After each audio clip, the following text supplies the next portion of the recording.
officially start? Yeah, that's fine, Millie. Okay. Just gonna give it a little more time, maybe a minute, until we call to order.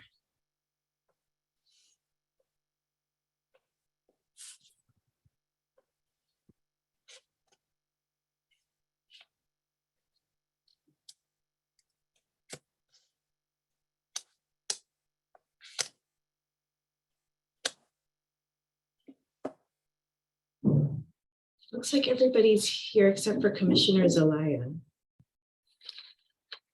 All right. So good evening, everyone. I'm gonna do call to order, and we'll do a roll call.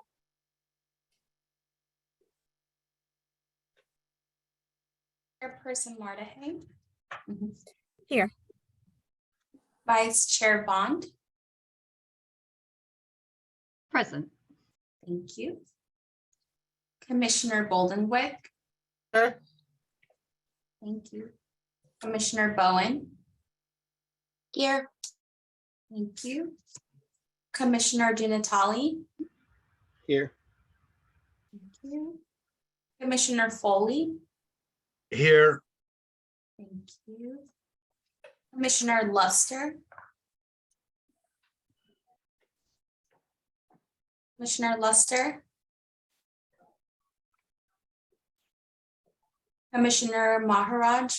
Present. Thank you. Mhm. Commissioner Pomposo. Here. Thank you. Commissioner Ramos. Present. Thank you. And Commissioner Zelaya. Present. Thank you. All right, that's everyone. I'm gonna move on to the next item. We're gonna do agenda review.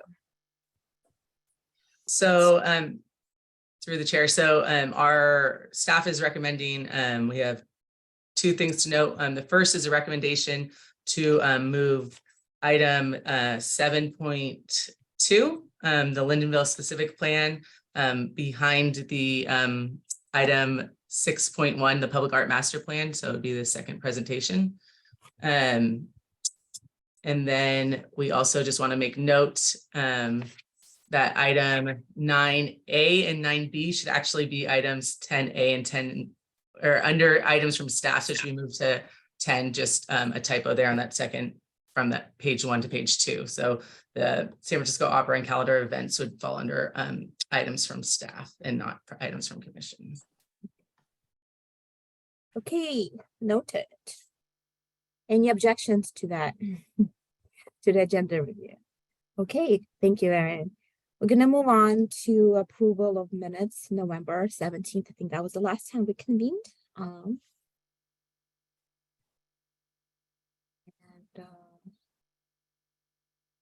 Also approve the minutes.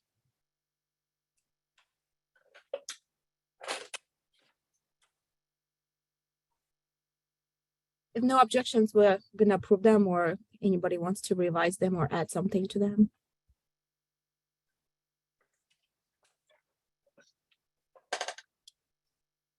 Okay, minutes approved.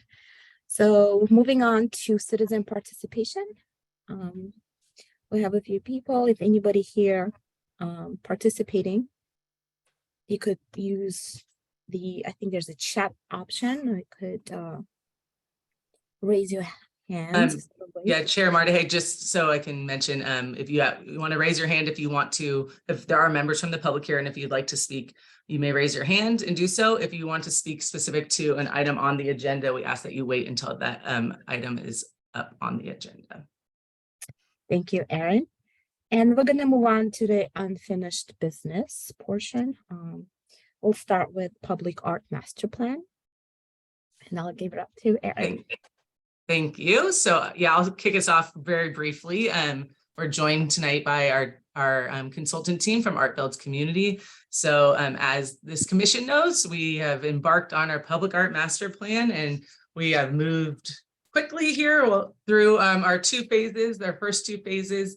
And we're embarking on, the third phase and fourth phase coming up, which I will let Amanda and her team really go into detail about where we've come from, but the research and the community engagement portion, and then the next steps moving forward with the public art master plan and as it relates to this commission as well. So Amanda, if you want to take it. Oh, we can't hear you. Mute it. Can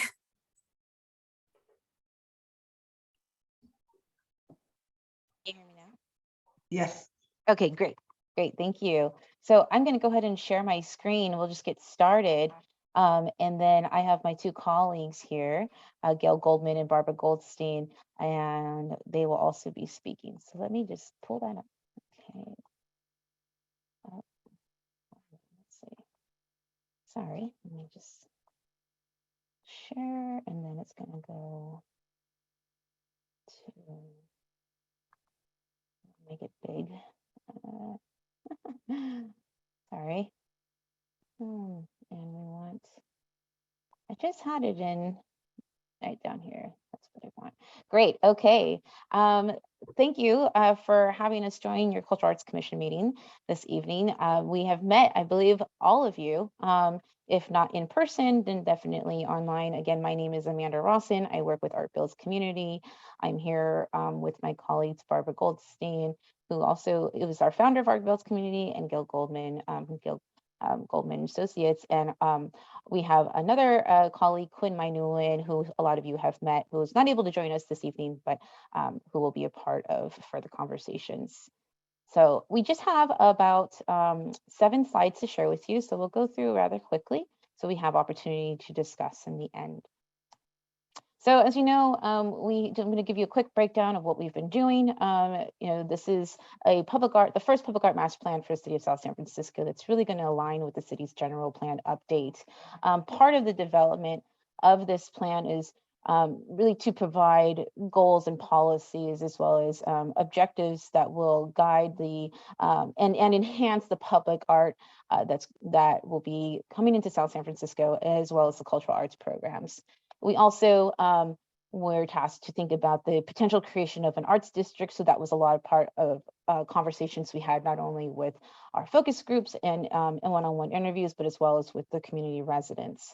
So as you see here, we had conversations with residents, with developers, community leaders, to really have deeper conversations on the areas I just shared.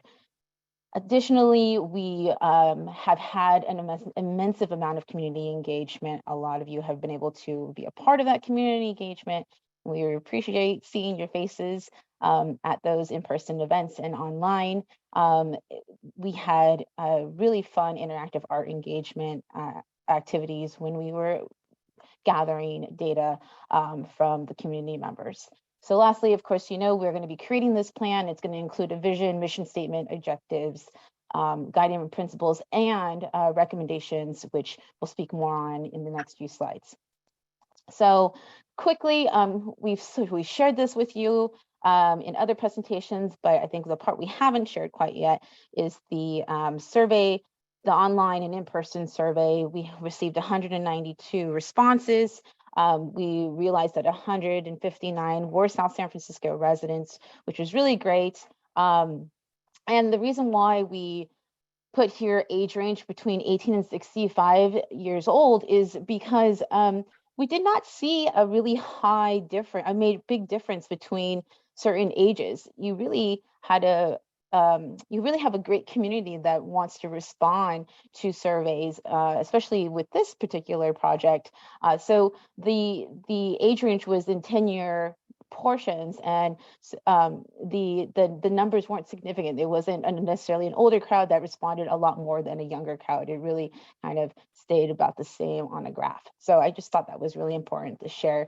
You'll see here there was a public information webinar that was available on the city website, both in English and Spanish. So that was pre-recorded and available whenever anybody wanted to access that. And we did do pop-up events at 4 events, as well as you see here focus groups.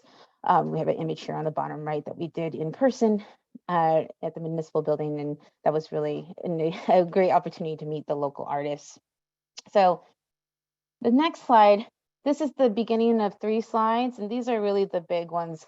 We've talked with some of you about these themes when we met in person in the small groups.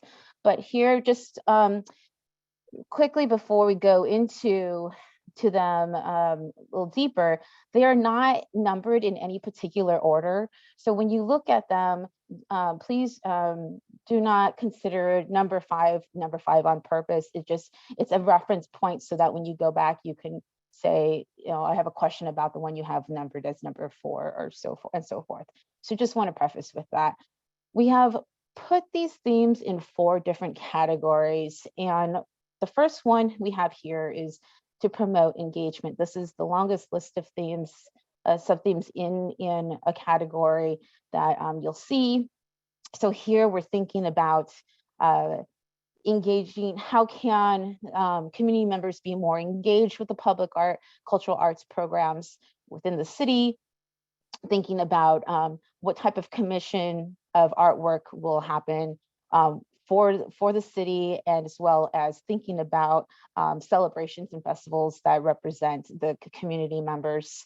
We're also talking about engaging with youth as well as seniors, and really showing how important it is to be representative in your cultural arts and public art programs. And then also really kind of thinking about the neighborhoods that are in South San Francisco, and making sure that the communities in the neighborhoods also feel like they are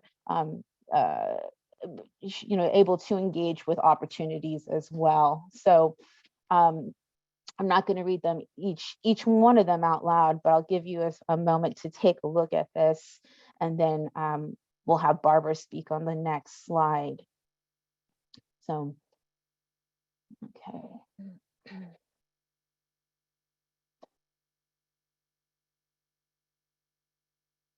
Okay, I'm going to move on. Go ahead, Barbara.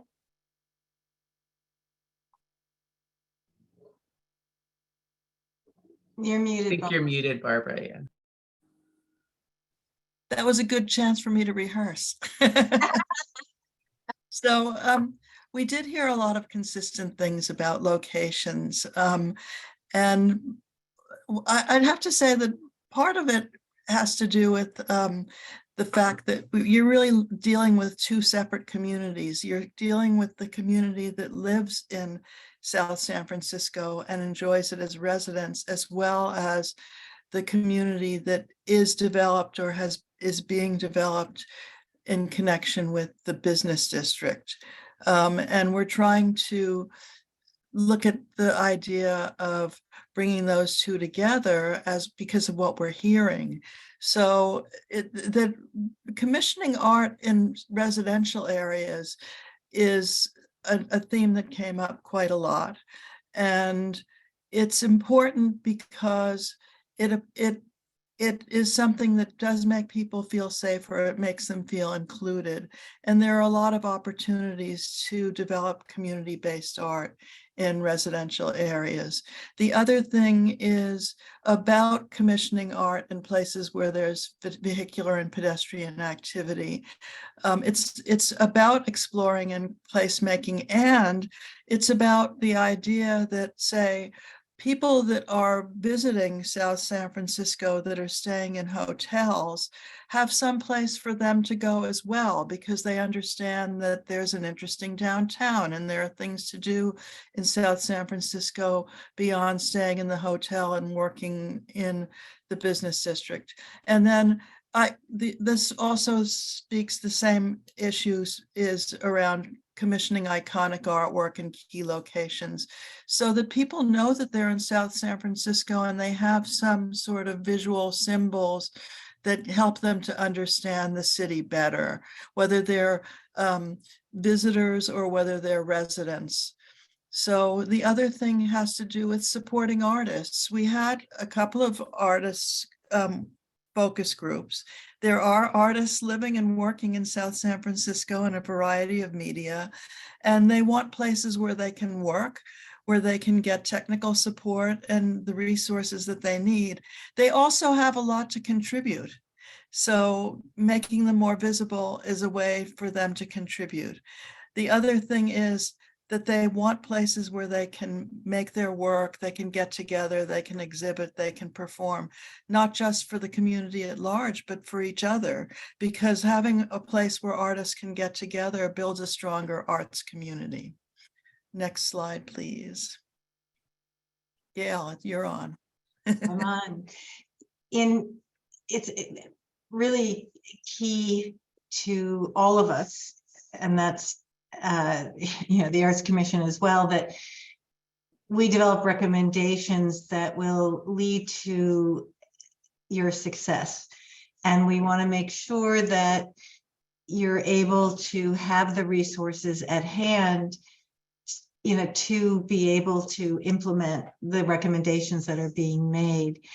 So it's, to that end, it's really important, and it has been consistently for all of you, that you do have, the financial support that you need to be able to realize,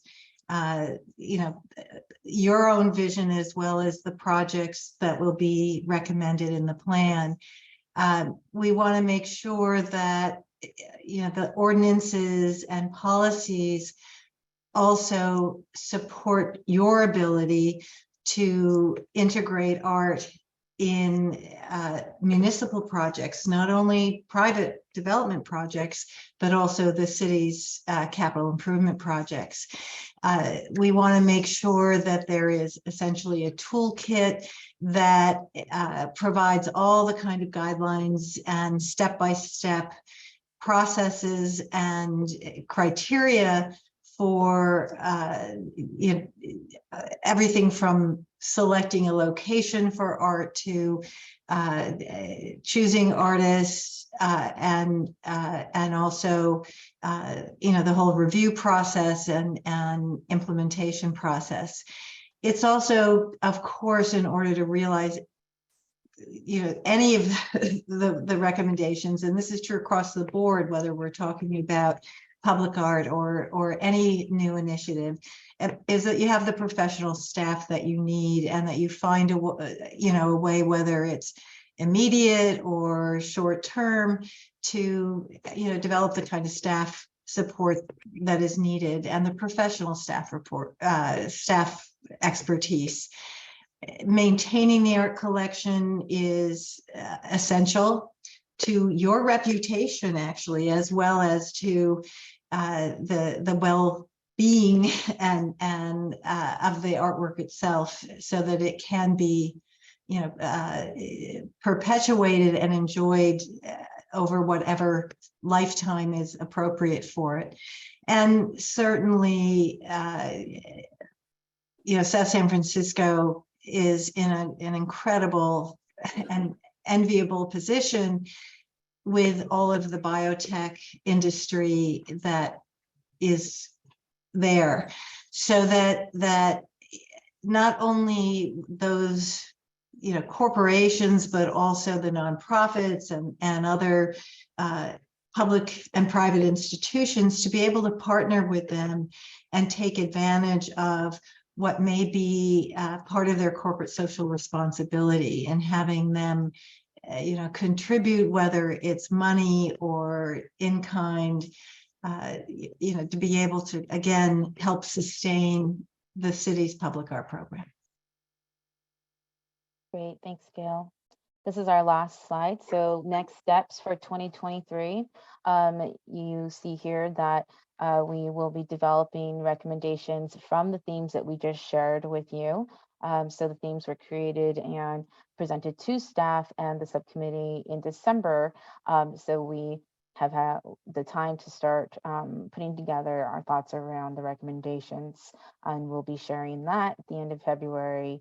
I think, or we'll start using that to draft the plan, which will be shared with staff first, and then steering committee to review before we share with the Cultural Arts Commission. I think the goal would be here is to have it for the Cultural Arts Commission to review in April, so that there is the opportunity to have the final plan ready to present to City Council in May for review and action. So Thank you. We appreciate you giving us part of the time to present to you today where we're at in regards to the themes and how we are going to move forward. And we look forward to any comments or questions you might have. I'm going to stop sharing. Thank you. If nobody minds, I had a comment and then a question.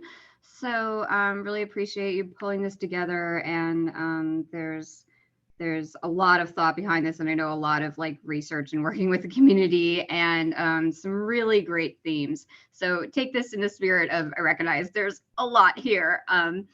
One thing that I see that we talked about at least once, and I feel like maybe more than once, that I didn't see captured in the theme, and then something sort of related that I didn't see captured in the sort of administrative, what would it call, administrative considerations or something. So the theme around building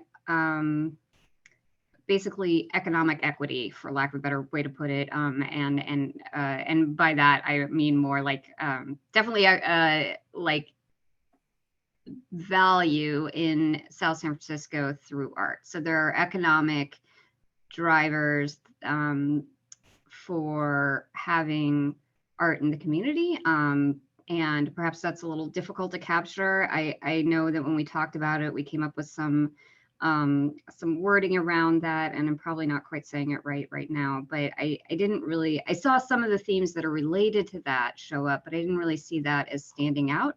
And some of that also has to do with marketing. So how South San Francisco is marketing itself, and whether art becomes part of the image and the value of South San Francisco as a city. And so that relates to whether in the administrative considerations, we also want to have a call out for communication, both with our, community. So getting, having a really great path for marketing, like everything from our art shows to what's going on, with new sculptures or whatnot. And then also the wider marketing angle around the city and the sort of image of the city and how we can grow that image. So I hope that made sense. May I respond? I really appreciate what you're saying, Risha. I actually think that what you're saying should be in the form of a recommendation with some of the themes that we've outlined as objectives underneath that, because what you've captured is actually the culmination of a lot of those themes. So, we think economic equity is really important, and you probably saw in some of the points things that pointed towards economic equity, like engaging art in the neighborhoods. And we have come up with a financial strategy that we think that the city would like, and that you would like, that would actually bring some of that money into the neighborhoods, because if the money stays on site, then you don't have any equity, because you're just going to be seeing art in front of developments. You're not going to be seeing art benefiting the community. So I've actually talked about something else different, but I think that everything you just said is incredibly valuable and also really great to capture. And I think City Council will probably be very responsive to it.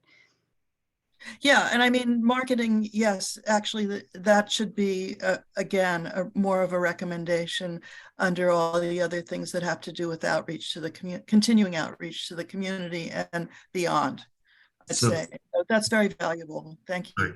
So Commissioner Bond, you're suggesting art as an economic driver, right? Yes. Yeah, yes. so more so bringing economic value to the community, right? Exactly. Yeah. So, and that goes hand in hand with having economic equity. And I was using the word equity in that like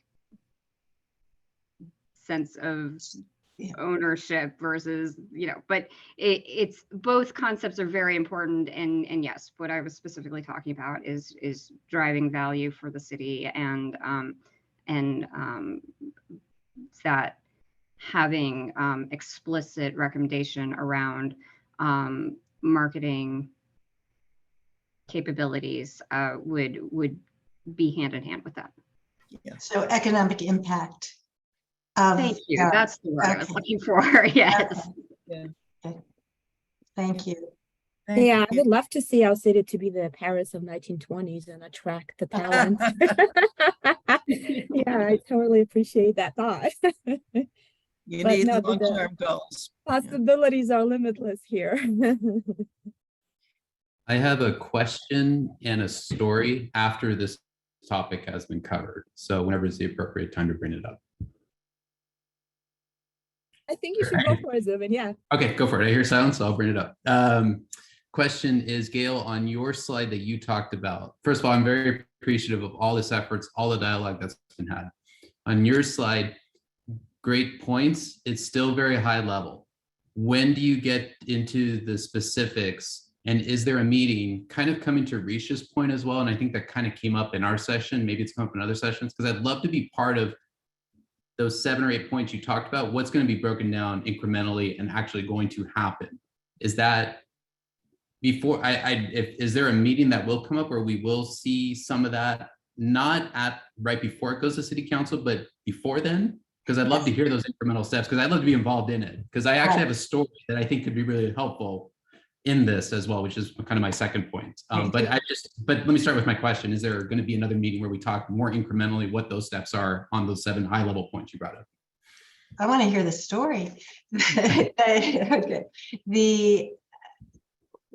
The themes are what inform the recommendations. Yep. When we state a recommendation, we will provide the detail that describes why this is important and how it could be implemented. And that would occur on the draft level.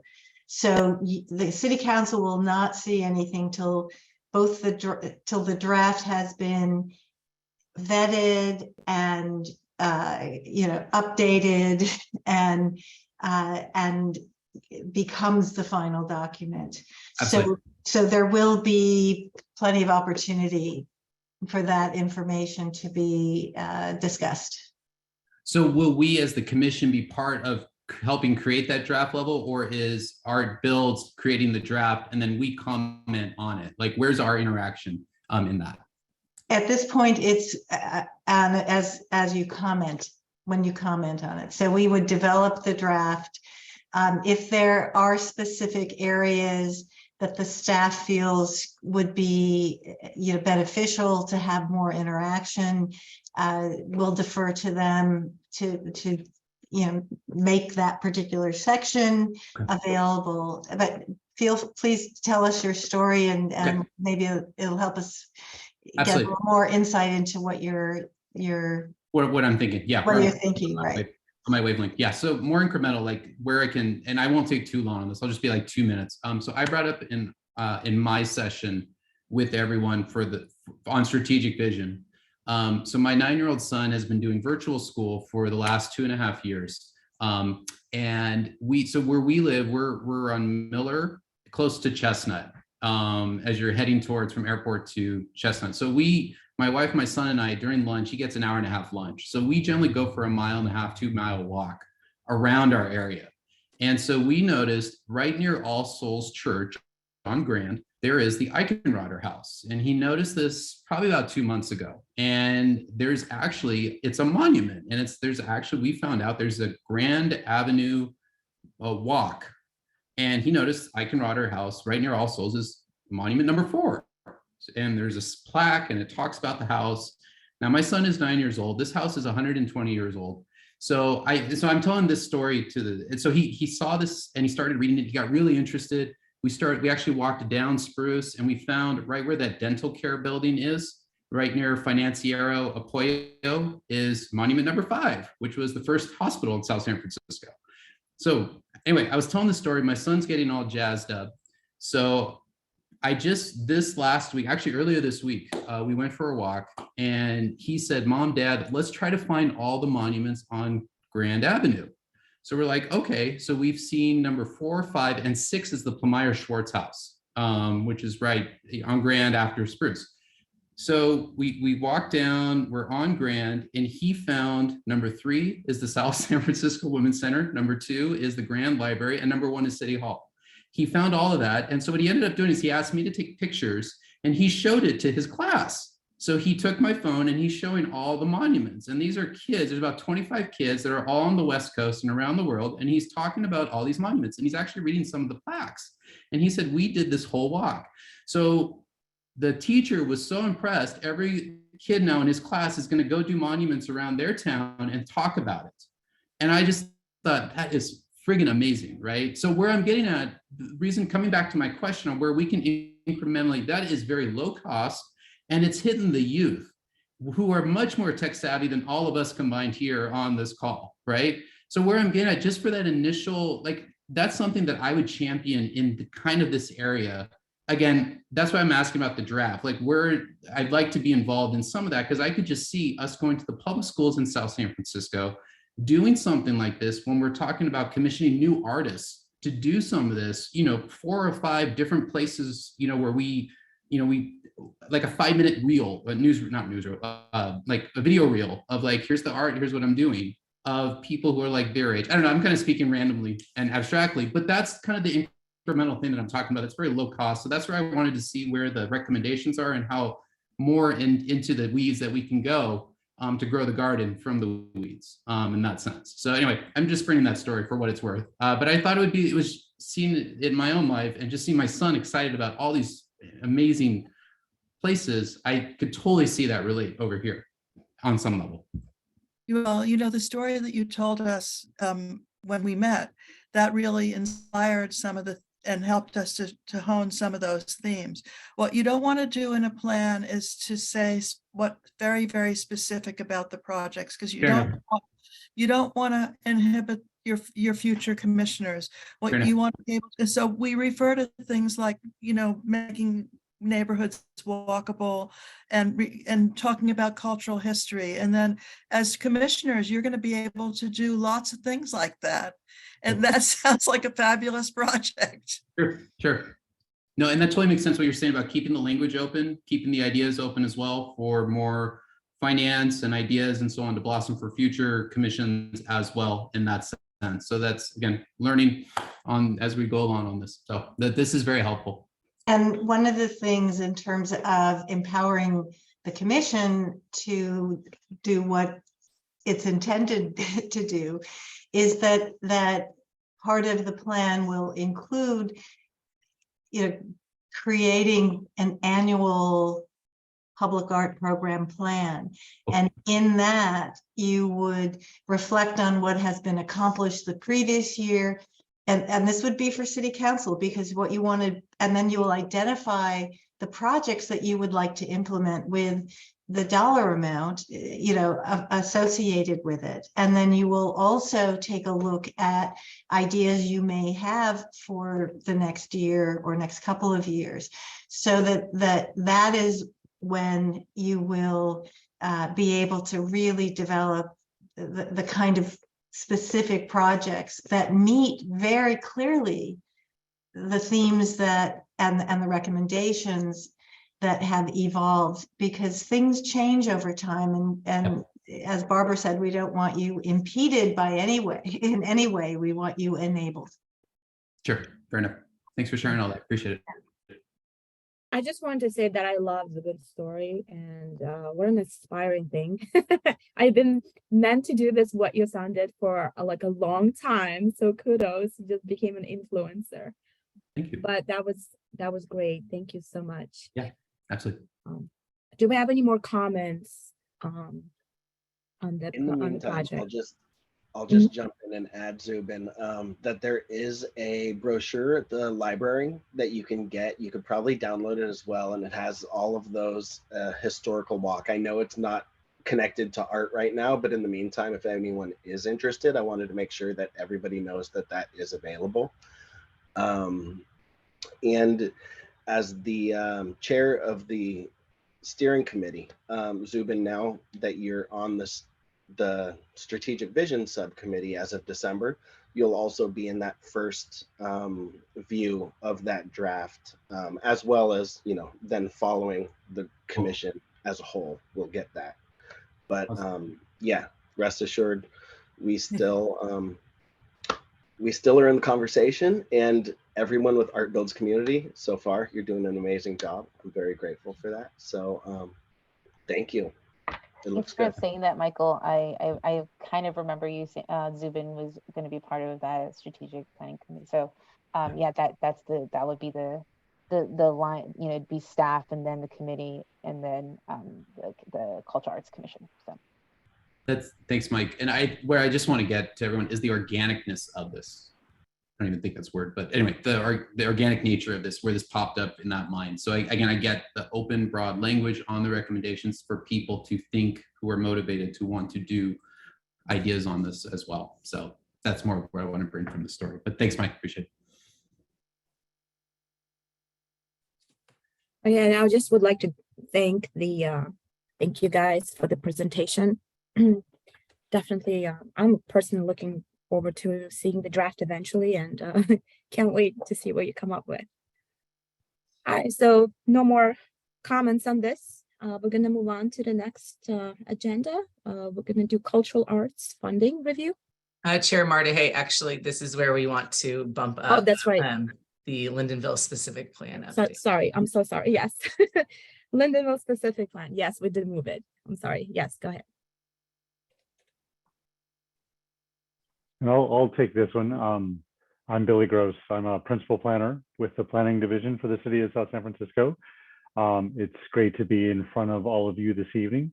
As many of you are aware, the city council adopted the general plan update, zoning ordinance update, climate action plan, and environmental for all of that in October of last year.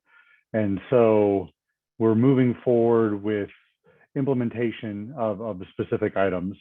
One of the areas that we're looking at in more detail is the Lindenville sub area, primarily because it was identified as a change area for the city. And we'll go over this in a little bit more detail of kind of what the background with the general plan grave and what the vision is for Lindenville. But one of the aspects, and part of the reason why we're on the same agenda with Art Builds community was the thought of how do we create like an arts district or a makers district in the city. And one of the areas that seems to make sense was the Lindenville sub area. And so as of last summer, we've started with a Lindenville specific plan to help us get more into the nitty-gritty details of how do we shepherd change in Lindenville in a way that makes sense with the ultimate vision, but also is cognizant of the existing users there. And part of that work is looking at different frameworks or kit of parts for different aspects. And so there's land use. On Tuesday night, we were in front of the Park and Rec Commission looking at parks, open space, blue-green infrastructure. So tonight we've come before you to talk through the cultural arts aspect. So I'm joined this evening by Eric Yurkovic and Megan McNulty, who are both with Ramey Associates, who are our prime consultants.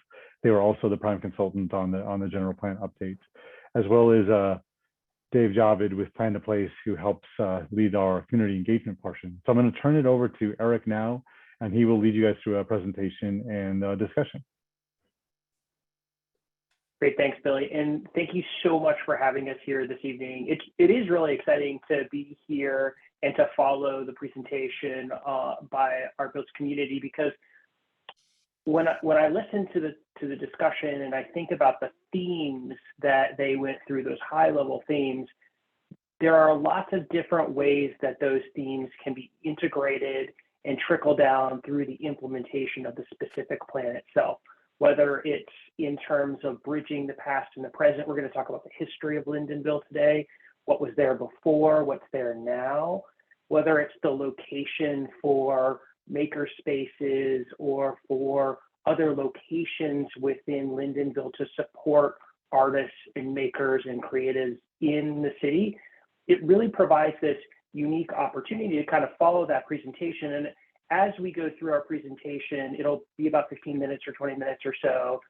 As we go through it, think about how we can take those themes that Arts Builds Community presented and start to think about how they could trickle down and be integrated directly into the fabric of Lyndonville through this specific planning effort.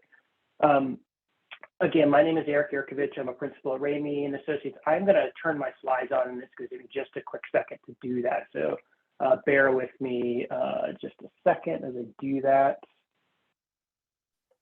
And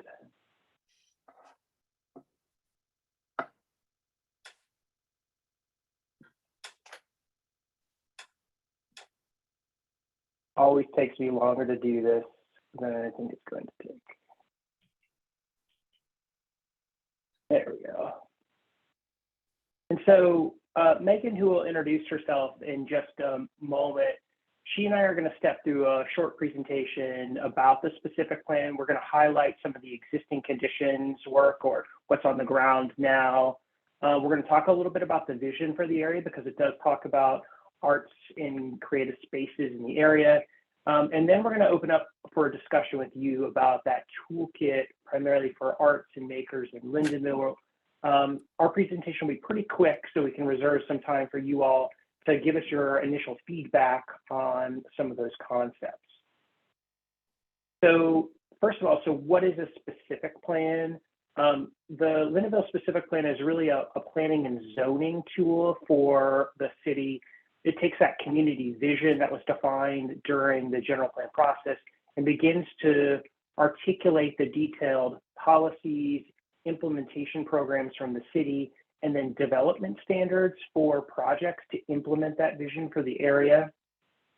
Now, the state of California requires specific plans to cover things like land use and open space and transportation and infrastructure and program implementation, but there's a lot of leeway that we can have in a specific plan to address issues of most concern for the community. So as part of our work, there are a number of technical studies that have already been done, or a number of plans that have already been done, both regionally, citywide, and within Lyndonville. And our job really isn't to redo all of that work, but to build off of it. So again, as we start to think tonight about the specific plan, and as you think about the specific plan, think about how the Public Arts Master Plan can really influence and be implemented through the specific plan itself, right? Think about them as kind of two particular implementation documents that the city has. And as part of that, as part of our broader process, we're going to be doing a number of technical studies ourselves to really complement our community engagement process. And these studies will analyze conditions like our water systems, utilities, transportation, open space. We'll be looking at market economics for development projects that happen in the area. And then we'll be thinking long-term. So how are the impacts of climate change and sea level rise, those kind of things going to impact this part of the city? So here's just a quick illustration of the specific planning process. And so with each step in the process, the community has an opportunity to provide input and guidance on that plan. We finalize that existing conditions, and Megan will talk about a little bit of those findings in a moment, but we've really shifted into physical design and policy alternatives. And this has been really a focus of our work and our community engagement over the last couple of months. And the goal is to have a specific plan out for public review this summer. As part of that process, we've worked pretty closely with city staff to tailor community engagement efforts to hear from businesses, residents, property owners, and more. And so we've launched a process and a project webpage to really widely share resources on the project. We've conducted a series of stakeholder and focus groups. We've had our first round. We've gone through our whole first round of community engagement with pop-up meetings, a virtual open house, and community survey. And now we're really during that kind of first phase of engagement, we really started to hear about the strong desire for new open spaces in Lyndonville, the revitalization of Colma Creek, the promotion of arts and cultural facilities and activities within the district, and really the need to maintain businesses to support a community within Lyndonville, but within broader the city and the sub-region.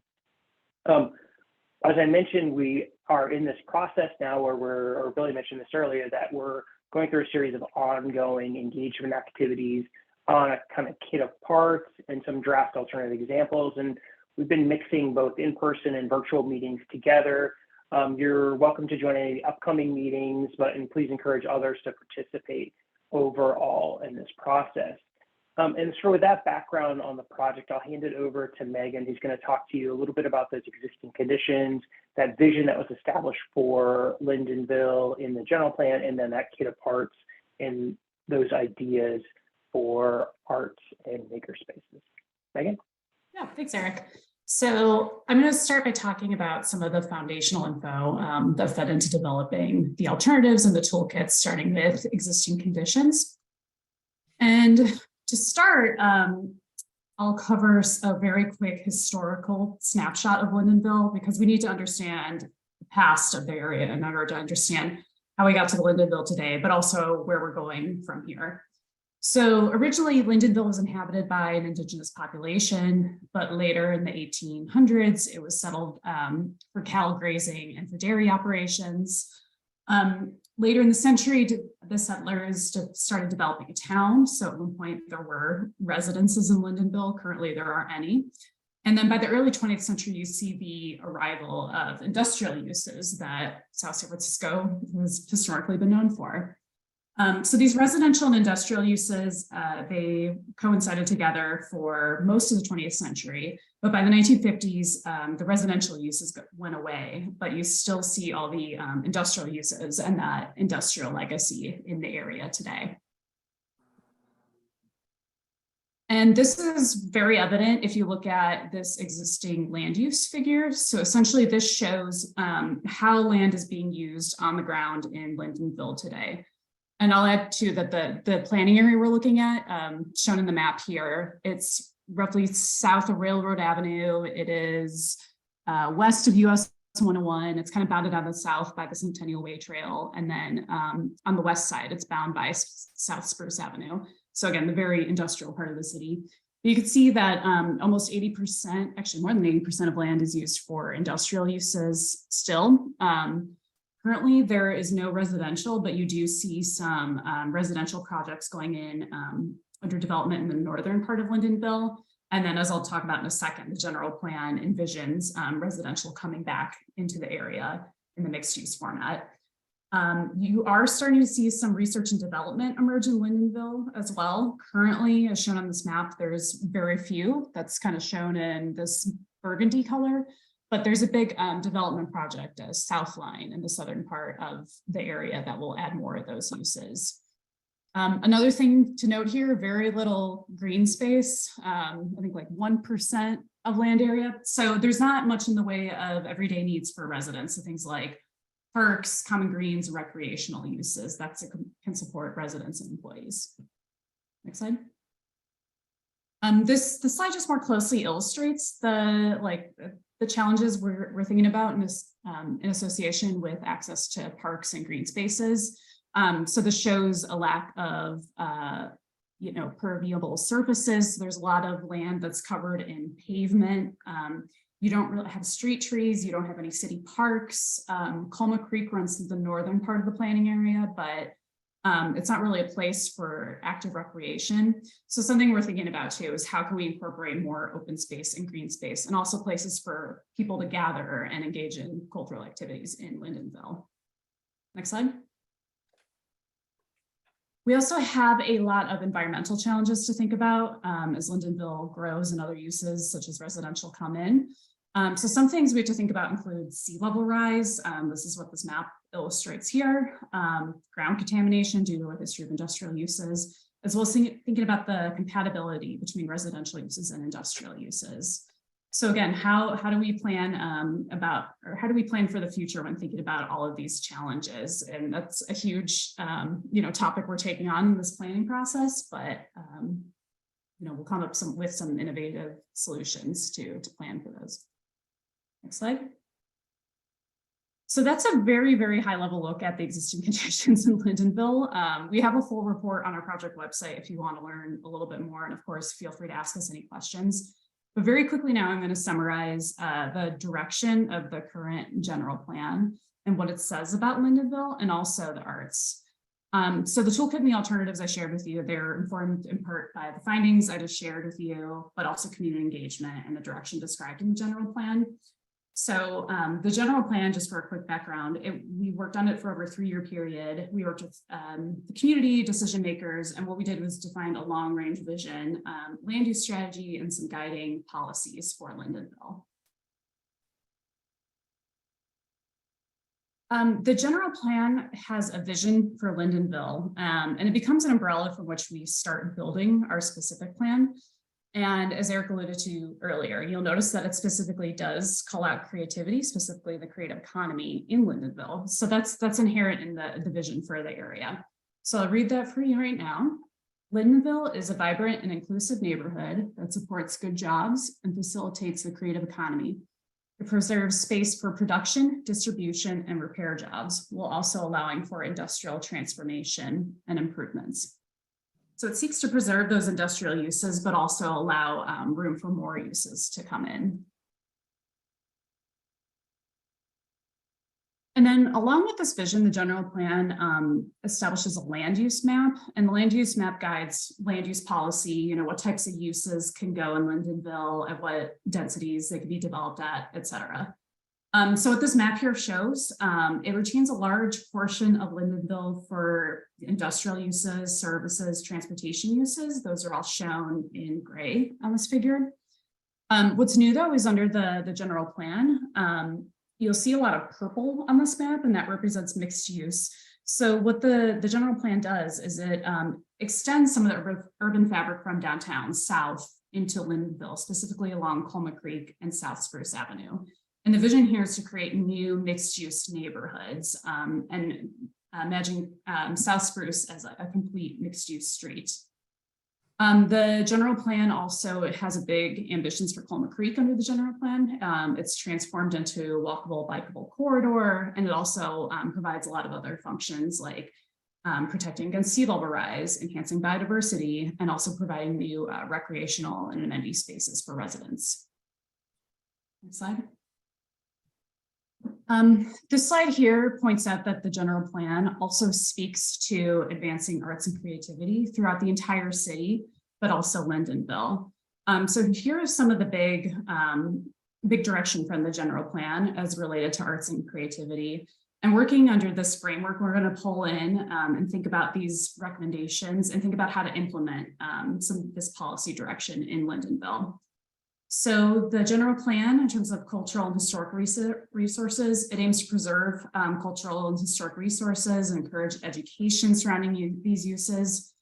Specifically for Colma Creek, the general plan seeks to incorporate Native American history and cultural traditions in the transformation that I just described. In terms of civic engagement, the general plan seeks to create places and opportunities for gathering. It also seeks to expand arts and create an arts and cultural district and support the community-based creation of art. As I'll see in a second, the alternatives I'm going to present to you, they incorporate an arts district as envisioned in the general plan. And then finally, the general plan envisions Lyndonville as a hub for artists and makers, and it seeks to do this in part by ensuring there are affordable spaces for artists and makers, encouraging live work uses, and also more beyond that. So from here, just taking all of this background information together, we developed different toolkits and example alternatives to achieve the future described in the general plan for Lyndonville. So there's 2 components to walk you through that we'd love to get your feedback on. The first is the kit of parts, and the second is 3 example alternatives, which we made by mixing and matching different options from the various kits of parts. So first I'll go over the kits of parts. So what these are is there's 6 different kits of parts listed on the screen. They're focused on different topics like mixed use residential, open space and blue-green infrastructure, and more. And the idea is here is that we'll mix and match options from these 6 kits to define a few example land use frameworks. So today we'll just focus on components from the Arts and Makers Toolkit, and then we'll talk about how these ideas can be applied in Lyndonville.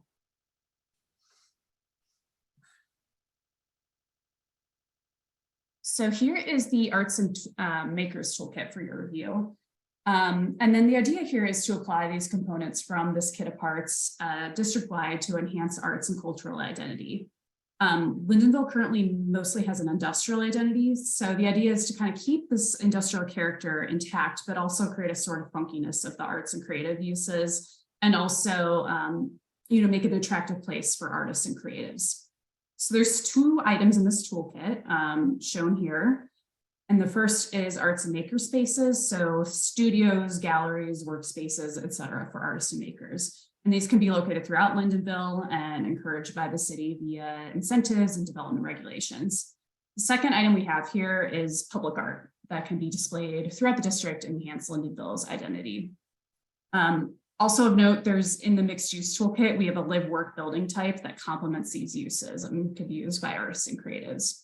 So I'll say that these intentionally, it's pretty simple toolkit items, but as we move into writing the plan, we'll expand on these ideas a bit more. And as Eric said, there's a lot of opportunity for cross-pollination with the public arts master plan in relation to these kits of part items and how they get implemented. So again, we'd love to hear your recommendations and see which items from the public arts master plan we can raise up in this plan. So the next slide, they're very heavy graphics, so it takes a second to look at it. I had this problem a couple days ago. Here we go. So the next slide, it shows a couple different example alternatives. And what we mean by alternatives, you may remember this from the general plan process if you were engaged with that. So what alternatives do is they test different land use and urban design patterns within the city. And it helps us understand the trade-offs between different big policy options. For instance, it will help, the 3 different alternatives will help us understand the trade-offs of incorporating more mixed use in Lyndonville, or kind of evaluating how much industrial land we keep in Lyndonville. So these 3 examples here, they illustrate how all the kits of parts can fit together and form land use framework. So I'll quickly go over what the 3 example alternatives are. First one, alternative 1, it's the least transformative, and it strives for a balance of industrial, commercial, and mixed use residential land uses. It most closely follows the land use framework that I described under the general plan. So moving from left to right, alternative 3 is the most transformative. It dedicates the most land for mixed use and open space. But with that, there's trade-offs. As if you allow more land for mixed use, open spaces, and other uses, it does mean that there might be less land for industrial uses. So this is something, we're gathering feedback from the community on in terms of the mix of land uses in the 3 alternatives. But you'll notice in light purple in the middle, there's an arts and makers area in each of these example alternatives. So to help meet the needs of artists in the city, the land use alternatives propose new arts and makers districts. And these could have development regulations and city programs that foster arts and cultural activity. You'll see that the districts vary in land area and location among the 3 alternatives. They're shown as being located either on Victory Avenue in alternative 1 or Linden Avenue in alternatives 2 and 3. But one thing to note here is that the final preferred alternative, it may not look exactly like these maps. So this is where the mixing and matching I was referring to comes in.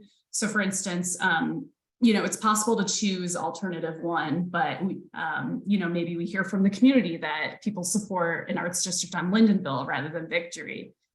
Sorry, not Lyndonville, Linden Avenue rather than Victory. It's possible we could choose alternative 1, but shift the arts district to Linden Avenue, for instance. So again, that's something to think about here, just the relative location of the arts district and also its intentions and potential policy ideas, rather than what specific alternative it pertains to. So Megan, are you looking for our, oh, you have more. Yeah, not yet. I have this is the last slide and then we have a discussion slide. And then we can also field some questions because I know Eric and I just went over a lot of material. So I'll just go over the last slide here. One thing to note too is a specific plan. It's also going to include policies, programs, development regulations to advance arts and creativity in Lyndonville. And we've listed some of these ideas for you to react to. As I said, we can pull in recommendations from the Public Arts Master Plan as well. So some ideas that we could do to enhance arts and creativity are requiring ground floor uses in the Arts and Makers District, for instance. Thinking about development standards, thinking about things like greater ceiling heights to give artists and makers more flexibility in their spaces. You could also think about development incentives. How can we encourage more arts and have more space for arts and creative uses? So maybe there's development incentives to preserve industrial uses or allow conversions into studios or places where artists can operate. We also have policies here related to public art. So we want to think about creating spaces for artists to exhibit and supporting art installations in Lyndonville for public and private spaces. And then lastly, again, we want to continue the direction in the general plan related to historic and cultural resources and really make sure that we continue to do this in Lyndonville. So with that, that's the end. I'll turn it back over to Eric. Thanks, Megan. And just to say, I'll flash up we have some kind of broad discussion questions, but I think just to step back for a second, like one of the really most interesting things about South San Francisco in many ways is Lyndonville from a place perspective. Like it really is got its own unique character and quality of place. And that has a lot to do with the activities that are part of the district, its own funkiness in terms of the buildings. And like as an urban planner, it's like a pretty exciting place to work. Like it's never going to look like other places. And you see so much new development around the Bay Area that looks the same. But I don't think that will ever happen to Lyndonville because of its unique qualities of place.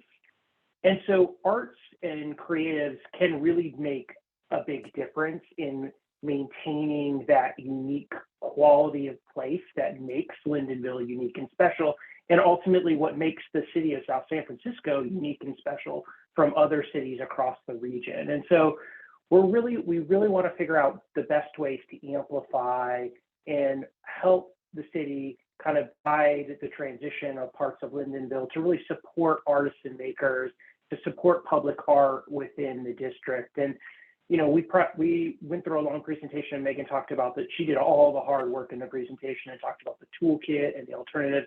But really, we want to hear your ideas. Like, what are the things we should be thinking about from a policy perspective in terms of the buildings and the form and the place and the incentives that we can use to support those local artists and those local creatives who are there? What are the tools and resources that are there?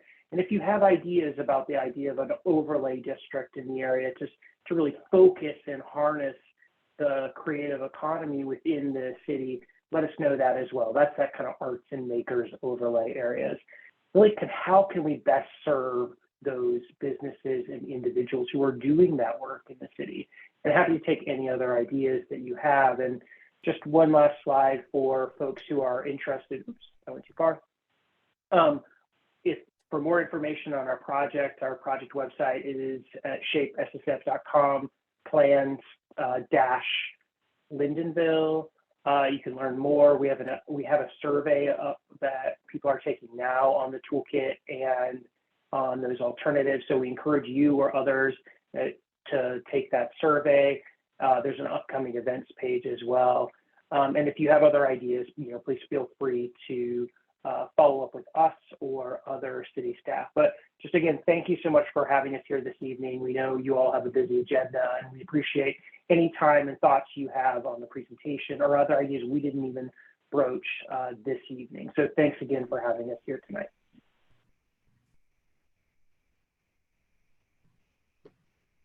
I guess I'll just jump in again. Eric, Megan, thank you. This is really, really exciting. And kind of my similar comment from before, obviously a lot of work here. So I have a couple of sort of questions / comments about the artist toolkit, and then if we have a chance to talk about the map, I don't want to take up everybody's time for a long time in discussion about that. But on the artist toolkits, I noticed Minnesota Street Project, one of my favorite places, and one of the things that makes it kind of fun and exciting is that it does have a community space for gatherings and art related live events, and it has gallery space for artists to display but for sale, and then it also has artist studios, or like I don't know if they're artist in residence or if they're renting the studios, but there's this sort of integrative approach.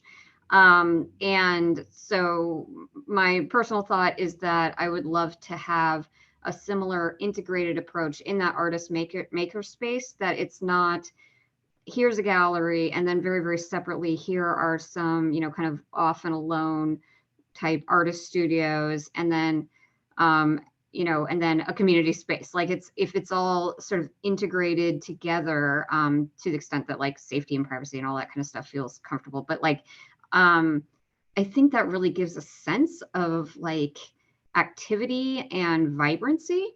So first comment about the toolkit and having like sort of hybrid spaces. The other thing is in the way that you guys conceptualize the toolkit for the Makers Artist Space, to me, that kind of means individual studios or maybe like a shared set of resources, but it's like sort of for professional artists or up and coming artists that are individual artists. Is there also going to be, or would this be another piece, another tool in the toolkit, a community arts space for like teaching? So like art classes that would not necessarily be as like the professional level of shared tools or professional makerspace, but more like community art classes. That was, yeah, that was the question. Like, are these community art classes considered part of the makerspace, or is it kind of a separate concept? I think it could be both, right? I think it could be either. It could be its own separate space, and I appreciate you bringing that up, because I think it is a tool that maybe isn't clearly identified, and it could be a particular policy or set of programs that we look to implement through the specific plan. And we are using the tools of planning and zoning in a lot of cases to kind of incentivize or require certain types of activities. But I absolutely think that could be a tool in our toolkit, and it's not clearly identified. So that's a good addition to the toolkit. Cool. Another nuance about the gallery space is we've had some thoughts around having sort of a city-sponsored gallery, and then with the Minnesota Street Project, you have like commercial gallery sponsored galleries, and I think a nice mix of that too, where you have you bring in a certain sense of curation from the different from the commercial galleries as well. So you know, I think I don't know how the rest of the commissioners, much less the rest of the community, feels about having like the commercial galleries, but I certainly like that mix because they exist for a reason and they bring in, you know, a certain curation. So yeah, cool. And then sorry if I keep talking, but just a quick comment on the maps and like alternative 3 especially. One thing that really drew me to that vision was the way that the artist makers are not like sort of segregated or like pushed towards the industrial side so much, that they help form a corridor where they're really integrated, and it's a corridor from the, I mean, both alternative 2 and alternative 3 do this, but I think the alternative 3 even more so. The artists are part of the community, and they're a corridor between that biotech, or probably biotech, but the offices spacing and the mixed use part of the neighborhoods. And so like kind of if I envision myself as an artist, I would feel more integrated and maybe even safer to be part of like this this little triangle of like sort of the mixed use commercial residential, the office, lab spaces, and then this maker space, versus being kind of pushed off to the side or right bordered up against the industrial segment, which might feel a little bit less. I mean, it might also feel very cool and like, yeah, mentioning earlier about like the character of Lindenville, and maybe that would be really inspiring. So I could see it both ways, but there is something around, it will probably drive more foot traffic into those makers areas and then be more inviting to a broader part of the community. That's just my sense.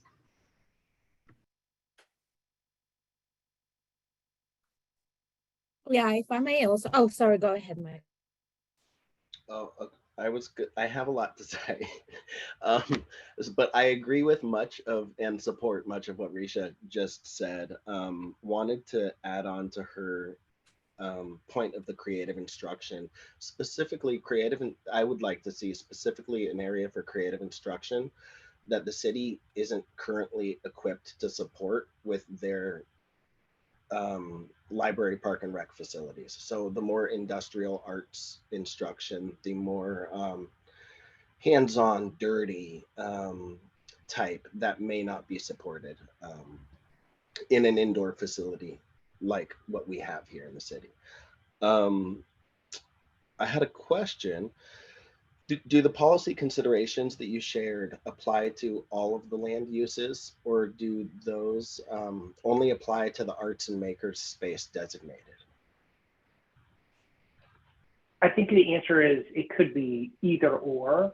I think what with the kind of the area approach, right, is the concept of trying to think about how do we create some concentration of those spaces in a way that it becomes part of the placemaking of the district itself.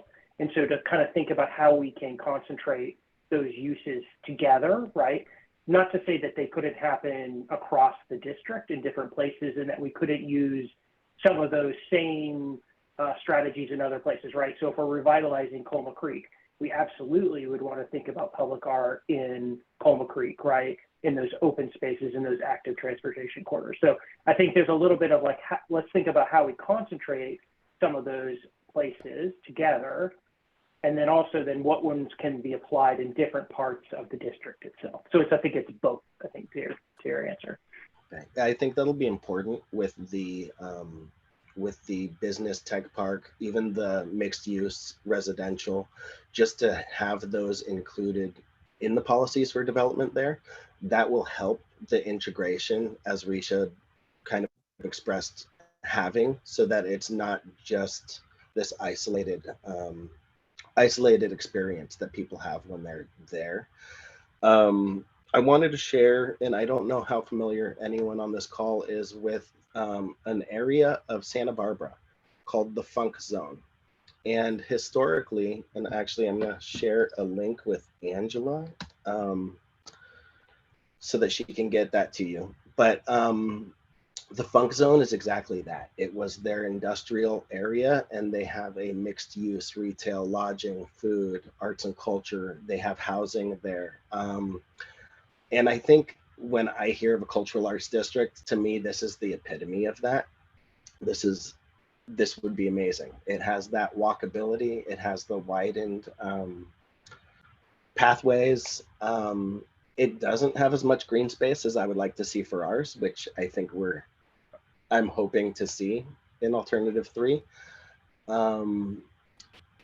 But yeah, there's that. Also with the housing, I think opportunities for ownership is important. We have a lot of development here in South City, and so far it hasn't seemed like there's been opportunities for people to own and really invest in these areas. And then the walkability to connect to downtown. How do you see any one of these alternatives connecting to downtown?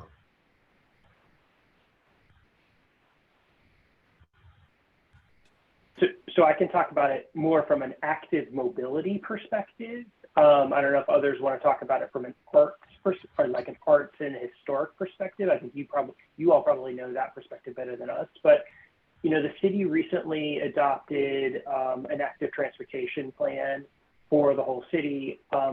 We're talking those primary linkages are things like Linden and Spruce, kind of north-south, are sort of your two primary north-south spines. But there are other ones. Railroad is an important one. The Centennial Way Trail is an important one to other towards to other parts of the city, towards up El Camino, and then you have other pathways along the Sister City Trail, along Canal, right, that takes you towards Orange Park.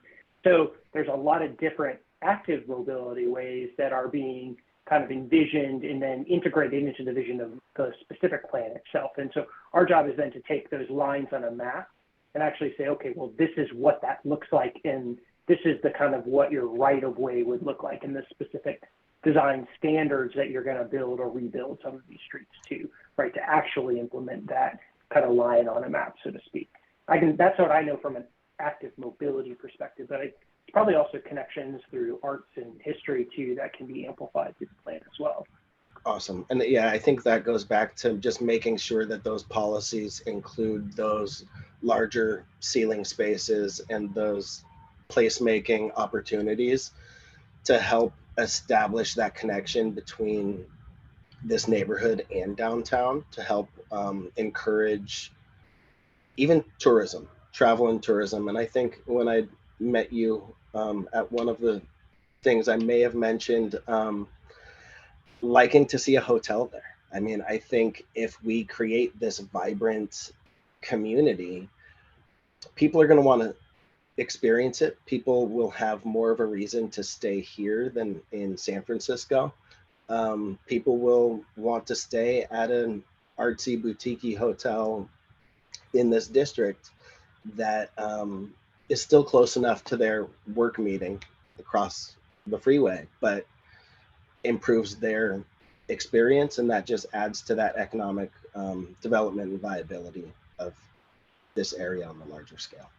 So I think that's all of my comments.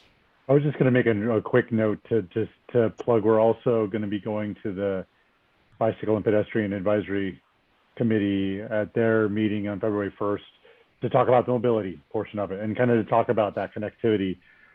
We got into it a little bit with Parks and Rec Commission. Lindenville's difficult because there's a lot of roads, but they're all mostly only 50 feet wide. And so you can't get all of the modes in each of the roads. You kind of have to pick and choose, and it'll be somewhat dependent on if we have an industrial corridor, well, then that might look more at truck movements, where Linden might have, or Spruce, something might have more of the bicycle north-south connector.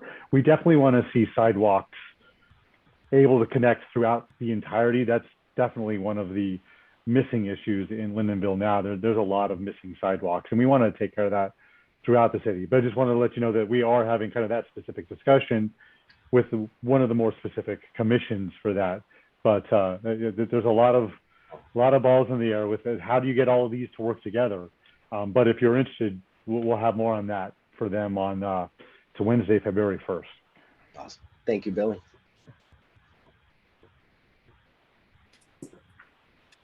I had a quick question for the business tech park portion. What is the interest to court either startups or offices of venture capital firms in that area? Just because the integration of art as well as startup companies would be a pretty neat combination in that regard. So just kind of curious what thoughts were around that. I don't know that we have any thoughts on any specific uses. It would be created in a way that would allow both, like any of those office, life science. Obviously for South San Francisco, what we typically see is life science. We don't have a strong amount of office interest, at least not at this time. We actually have a lot of groups that are trying to push to include more startup life science space. And that actually, for that, it's probably more in the industrial zones rather than the kind of life science zones, because they don't need as much space. it's kind of like an incubator space. There's some of that actually within the existing commercial condos that are just north of North Canal, between North Canal and Railroad. And so that's part of it. At that size, that doesn't necessarily preclude other uses. That's the hard part with the life sciences. Once we get to a larger density of life science, nothing else can compete with that. And so if you allow those in certain areas, they're definitely going to push out everything else just because no one else can compete. So we're trying to figure out how do we balance. So there's certain areas where we're looking at where we show more of the tech space. It's probably going to be for the higher density.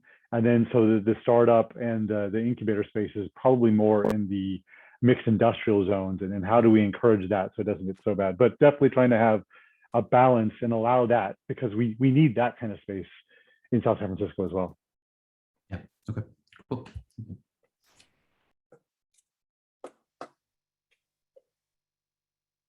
Marco, you still have a question? You still have your hand up.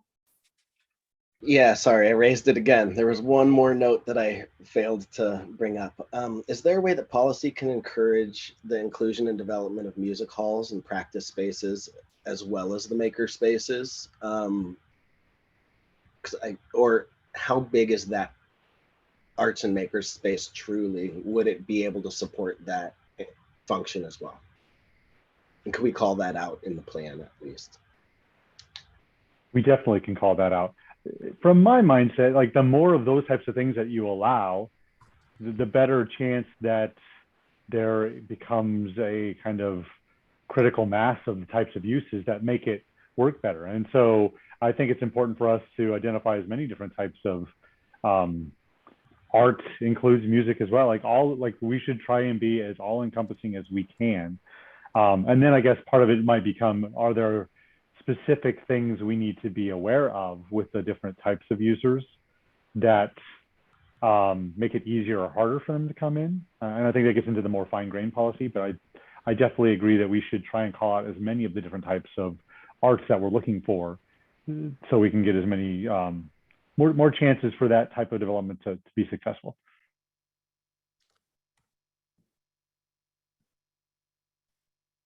Raul, you go ahead. Oh, yes, hi. So I was just looking at the map and just curious, there's a lot of gray spaces in there.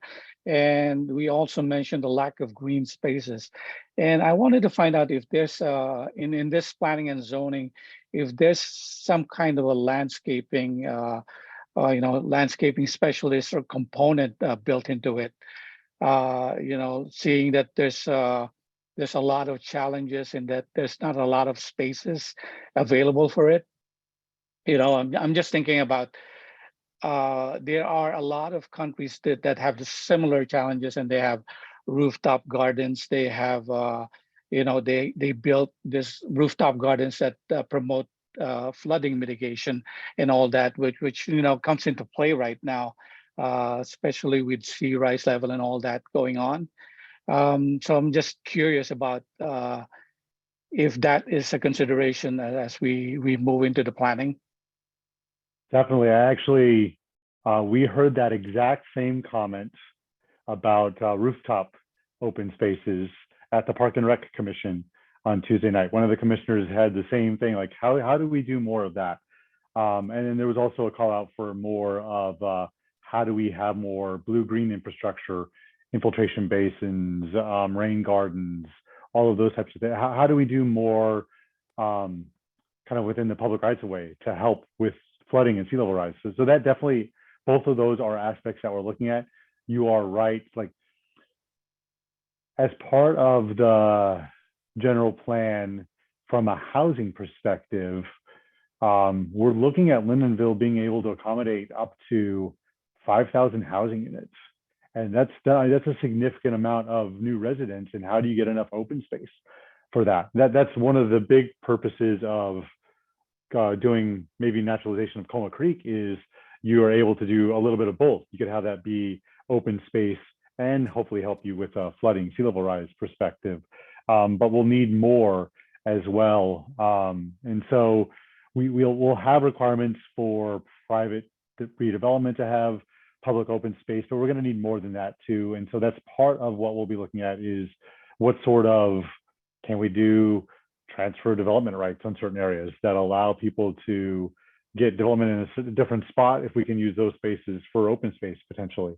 Or can we even just have more connectors from different open spaces or to existing open space so people can use more of that. But definitely looking at it from the sea level rise and the flooding lens as well. It's not a lot of what you saw this evening, but it definitely is part of the overall plan and part of the technical studies that we're working through. I'm aware we're going late, so I'll try to be very quick, but just along those lines, I think it'd be really neat to have sort of an arts commission, parks and recs commission,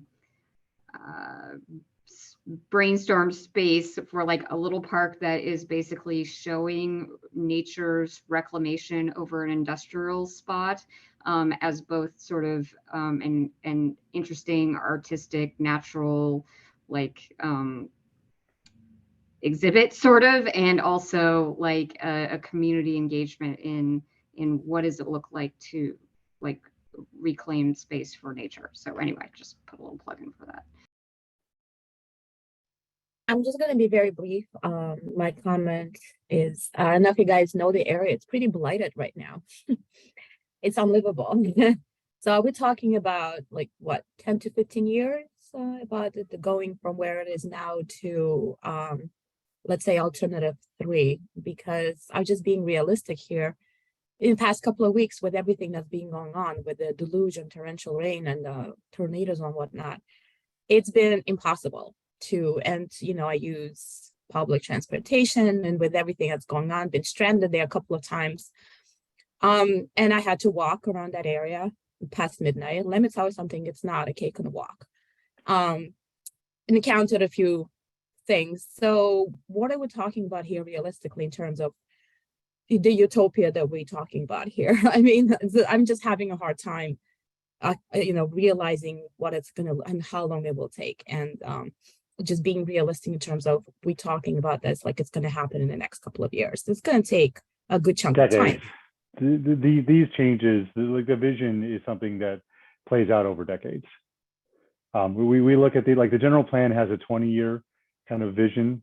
The specific plan typically are looking 10 or 15 years, but the full amount of change would take longer than either of those documents sees. You might have certain pockets that happen relatively quickly, but for the full vision, especially for the size of the area that we're talking about, yeah, we're talking 15, 20 years, probably at the least. Yeah, that's what I thought. I mean, it's good to think about that far ahead, just for practicality, just for myself. I kind of have to put up with what we have right now. I would like to see immediate changes to what we have right now, something that can be worked in with what we have right now. And I would definitely be focused more on that. But it's absolutely amazing to see what the possibilities are.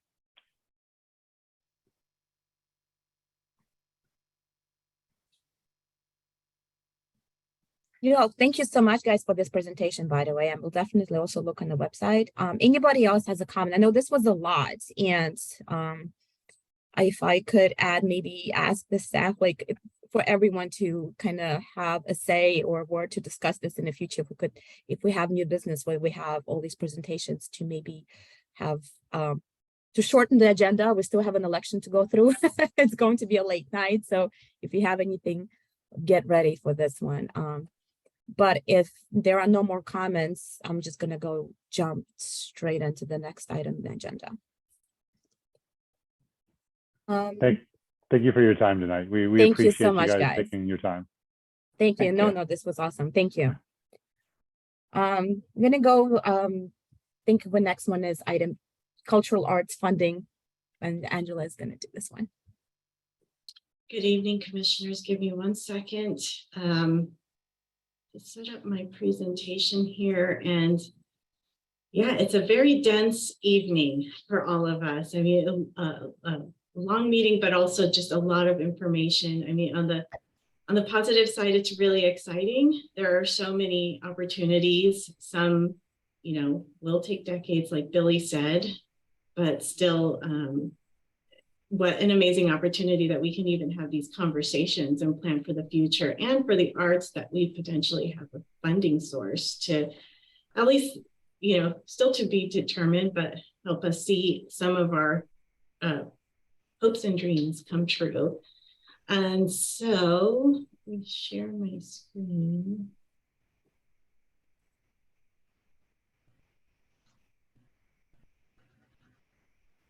Okay, can you all see that slide? Yes. So the purpose of this presentation is to continue the conversation that began at our November commission meeting about how to plan and prioritize art projects based on available funding. And so, just thinking to the prior two presentations, it's kind of like a push-pull. What can you do now? What can we plan for in the future? There are so many amazing opportunities that we have at hand. How do we plan for both simultaneously? So I'm going to be covering a lot of information. I don't expect you to absorb everything today. I'm just hoping to provide you the information you need that you can then, consider on your own time or with your subcommittees. And then, this will continue at future commission meetings for sure. So these are some of the topics I'm going to review today. One of the requests from the last meeting is a budget report that includes a summary of all of your funding sources.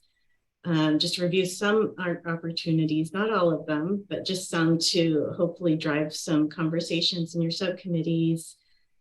We have a question about how to appropriate funds in the cultural arts fundraising and donations account, and then just continued conversation about planning and prioritizing art projects. So before I dive into the new report, I just wanted to make sure that everyone understands what we have with our existing cultural arts donations fundraising report. So all of you may be interested in this report. It's in your packet each month. This is slightly different from what was in your packet. I received some feedback about the report, and so I just highlighted in green some areas that I added or corrected. So one of the things I did on the report that's different from what you have in your packet is I put section headers here just for reference sake in conversation. If anyone has a question about section A for income, it's just a little bit easier to reference. And so actually I should just go through what each of these are. So the top part is your income for the year and moving forward. So just a reminder, your donations account is a special revenue account, meaning it's not limited to the fiscal year. Whatever your balance is, it keeps rolling forward.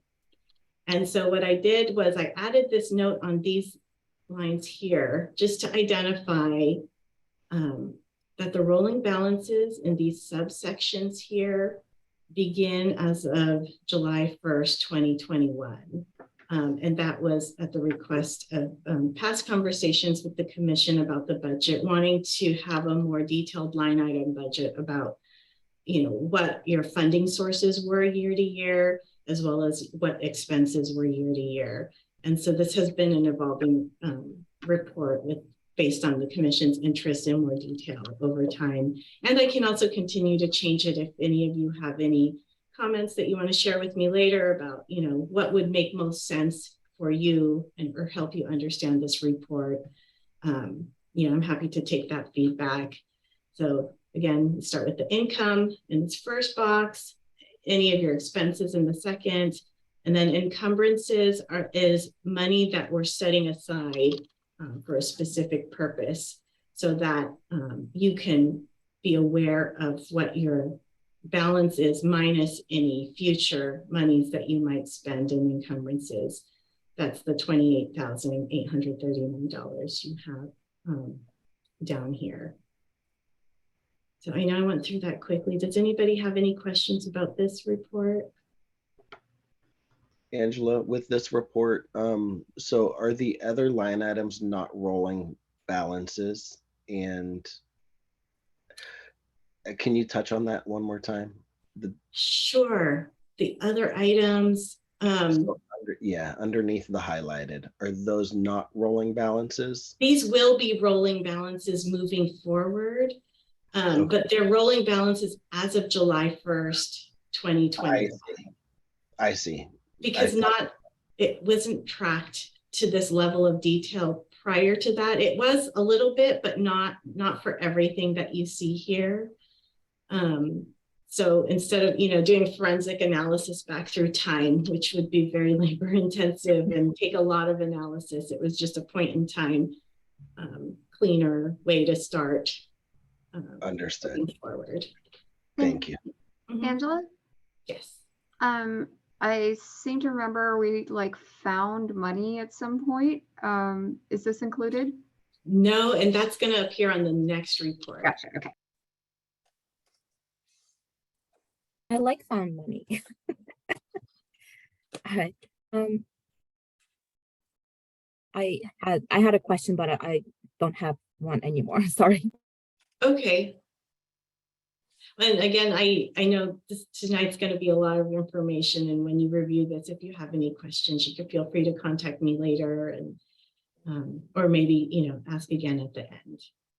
So if I close this, go back to my presentation. So that's the report you've been getting every month. And then as an attachment to my report, I included a new report, the Cultural Arts Fund Summary. And this is where I've created a higher level summary for basically each of your pots of money. And then again, I highlighted in green based on some feedback I received, a little bit of a change from what's in your packet. But moving forward, I'll do this. I just put table references. So if you have any questions, we can go to table 1.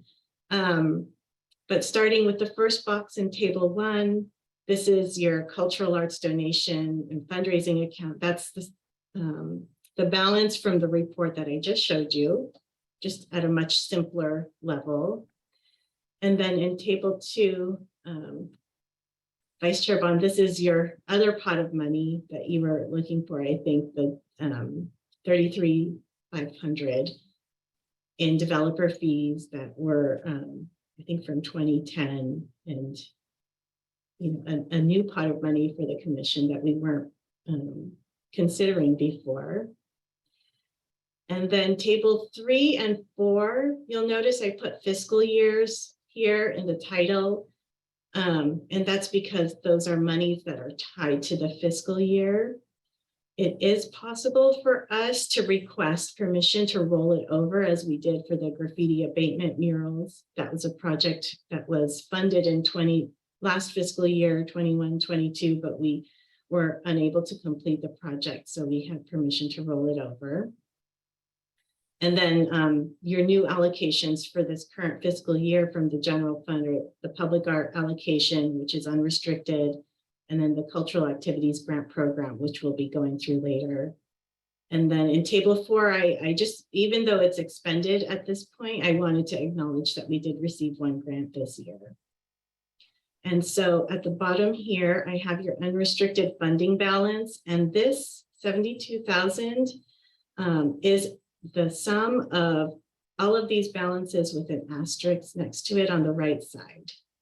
So these are indicators of your unrestricted funding balance. That's money that's not designated for a specific purpose thus far. And I think I see Michael's hand up. In table 1, are these funds that are unrestricted to where if we determined that there was a community-based art project on a public, or not a public building, so a private business, for example, can we grant a private business funds to support a community-based art installation or workshop or experience? Does it have to just be used for the scholarship. It does not have to be used just for the scholarship. And that will be one of my discussion questions later on is for this pot of money in particular, what is an appropriate rolling balance that the commission sees in it? So the value of this fund for the commission is that it does allow you to grant scholarships or artist awards. So that those types of gift of public funds, or I mean, it's not a gift of public funds, it's a gift of your fundraising dollars. It wouldn't be allowed under the general fund. I see. So it would be allowed to grant to an individual artist who in turn took that money to do something on private property. Correct. I mean, Okay. Yeah, assuming all the other conditions were met or. Okay. That, yeah. I think of, you know, we talked about the Breezeway example where we currently have the Trompe l'Oeil mounted on private property walls. And, you know, that's a great opportunity site for art.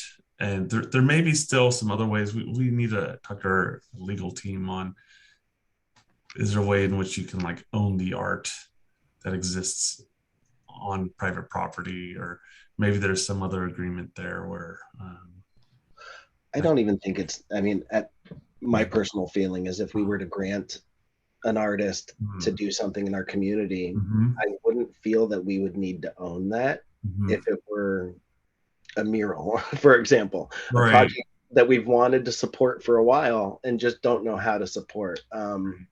Yeah, that's good. On a high visibility space. And specifically, I'm thinking of the Hometown Bowl. Yeah, exactly. But yeah, so that's interesting to me.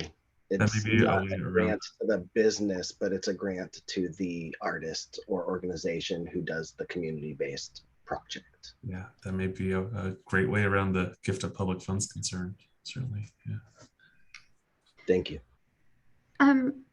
One thing I might suggest is, and it might not be by by next month, but if it would be appropriate to take this offline, and Angela, maybe you and I could work on, I guess I'm just kind of volunteering, and we'll see how much time I have, but maybe you and I can work on like, or if you want to do this without me, whatever, but can work on figuring out which of these funds are kind of could map to activities in each subcommittee, potentially, because some of these are basically allocated for things that are like murals or some very specific space, and other things are, to Michael's question, like there a certain amount of money might be available for almost any activity, and that a subcommittee would want to. Do you see what I'm saying?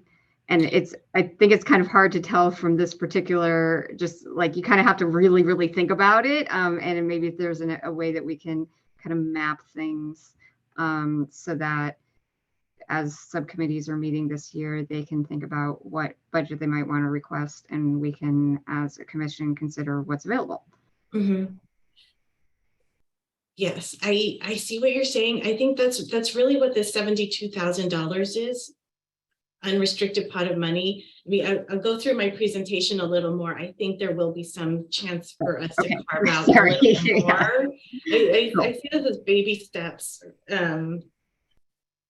but not so much that, I mean, so there's the cultural activities grant program. We have a recommendation for that, but that's not in the 72,000. This is uncalled. This is not accounted for to a specific purpose or subcommittee.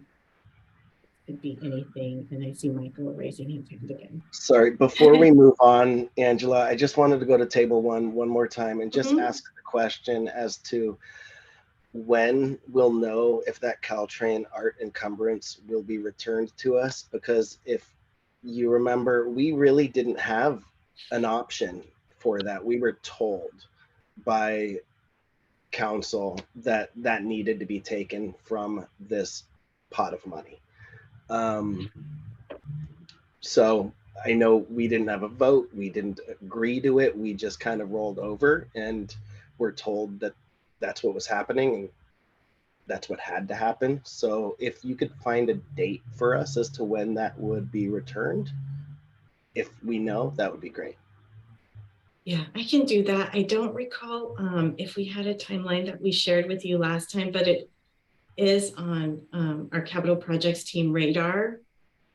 So I will follow up for sure. And that money was a developer contribution, I believe, with some restrictions that it go towards Caltrain. But I think that we could, you know, it is on our radar to possibly release those funds if we can, or even if they were released like for your purpose in that area, can we do something with that at the commission, as the commission chooses?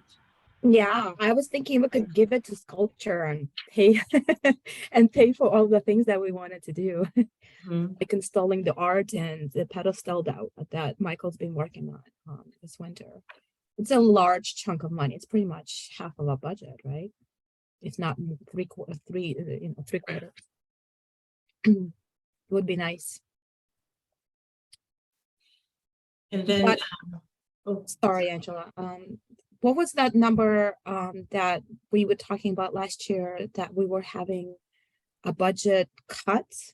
Is that included in this final restricted funding balance? Is this what it's there right now?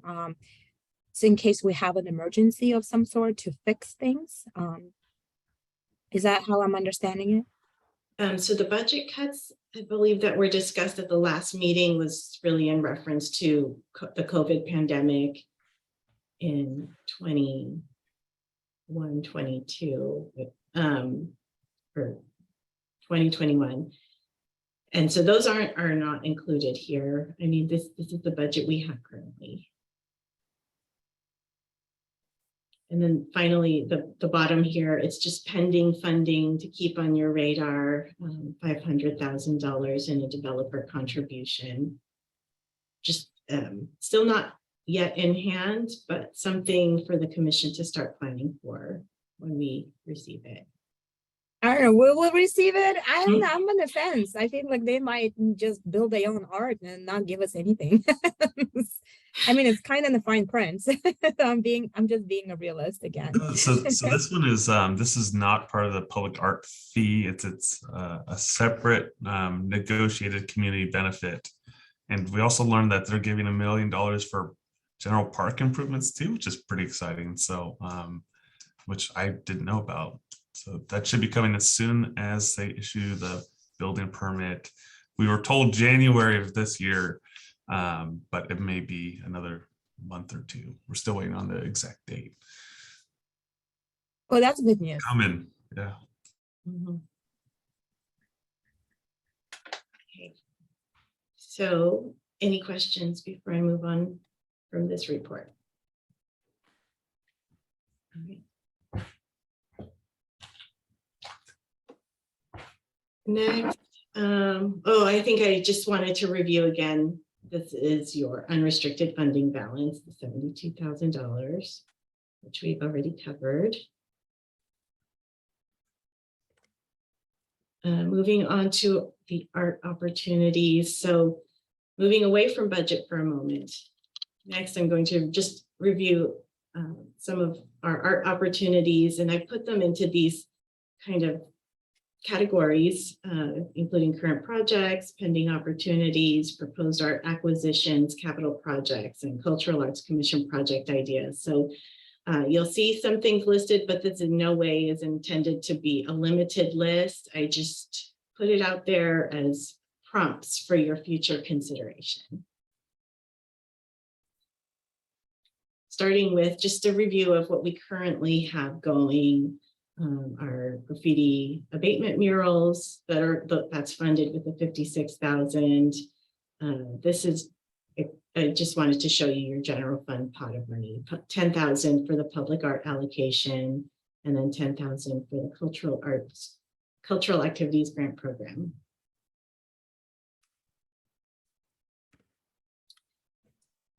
Then we move into the category of pending opportunities.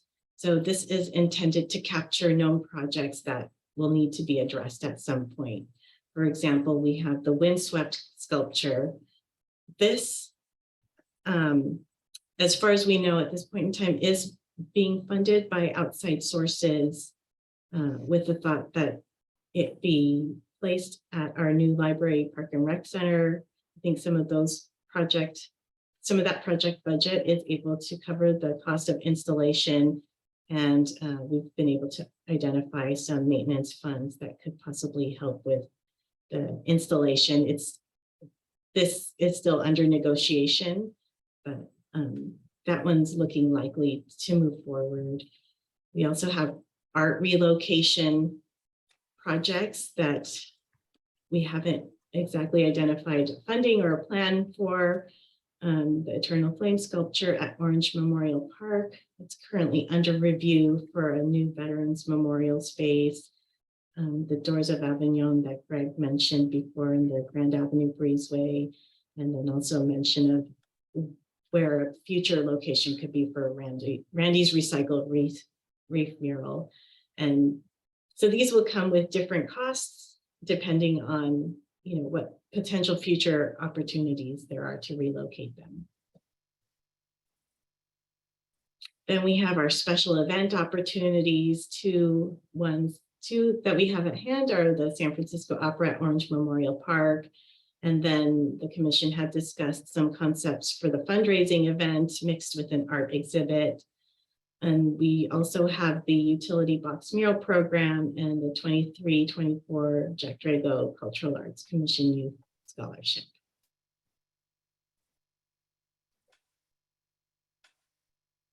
Our next category are proposed art acquisitions. So currently the commission has two out that has been presented before you at a past meeting. Bat Country, which has been under review for the Orange Memorial Park Sports Field, and the Modern Industrial Sculpture, which was proposed also possibly for LPR. It didn't work out there, but it doesn't mean it's not possible in other locations. And I'm going to cover a little bit of those possible opportunities in my next slide. So here is a list of our capital projects at hand. And in your packet in attachment 3,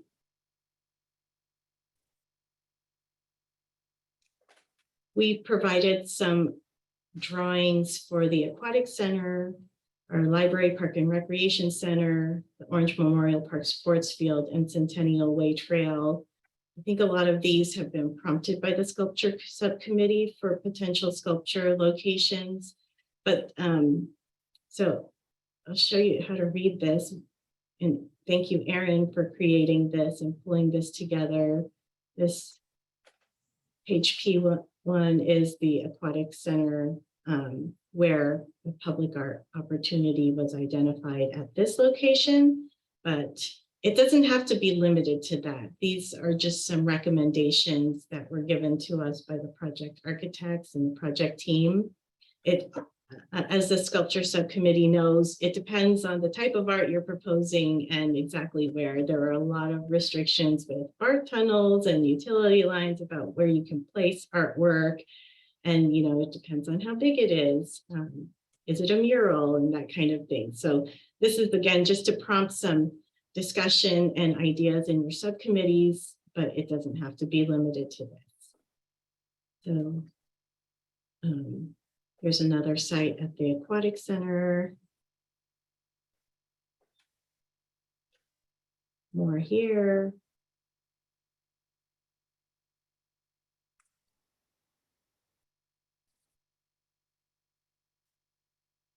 This is the Civic Campus LPR opportunity. Let's see, Erin, your note here identified. Oh, the blue might have some restrictions based on the BART easement.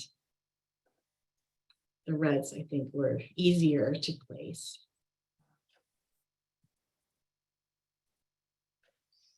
And then specific to Bat Country, there were some potential locations for a sculpture. on Centennial Way Trail. This is still very conceptual because the final layout of this park, I think, is still to be determined, but just some opportunity sites based on what's been developed so far. Yeah, in fact, Angela, I had a meeting with Philip and the group today on this topic, and we are hoping to also bring power, at least a blank conduit, and have a available circuitry. So if we want to do uplights or other lighted pieces of art, we'll have that infrastructure there. That's the hope.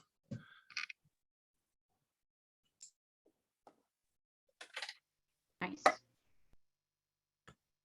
Any questions about capital projects before I move on? All right, and then the final category, we have our Cultural Arts Commission project ideas. So this is just the list of some of them that have been discussed at past meetings. And again, this is not intended to be an all-inclusive list. It's just to prompt future discussion. So I think that's the end of the art opportunities section. Does anyone have any questions or comments before I move on? Angela, did we talk about LPR? I just skimmed over it. Okay. Do you want to go back, Greg? Sorry, yeah, real quick. So sorry.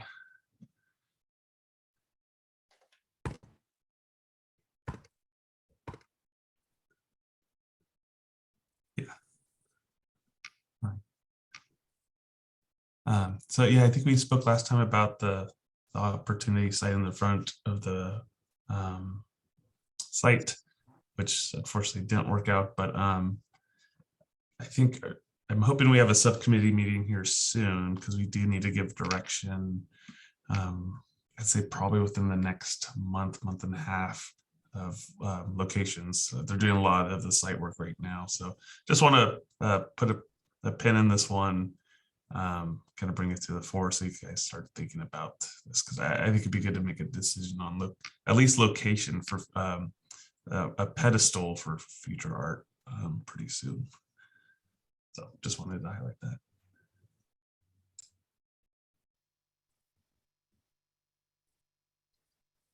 Thank you, Greg. Okay, moving on to a slightly different topic and a discussion point, which we don't have to answer today, but something for the commission to consider, and going back to your fundraising and donation account, which I did, if you recall, I commented, this is the account that is important for the commission because it allows you to make awards for scholarships and juried art exhibits. So historically, the commission has set aside $3,000 annually for the scholarship.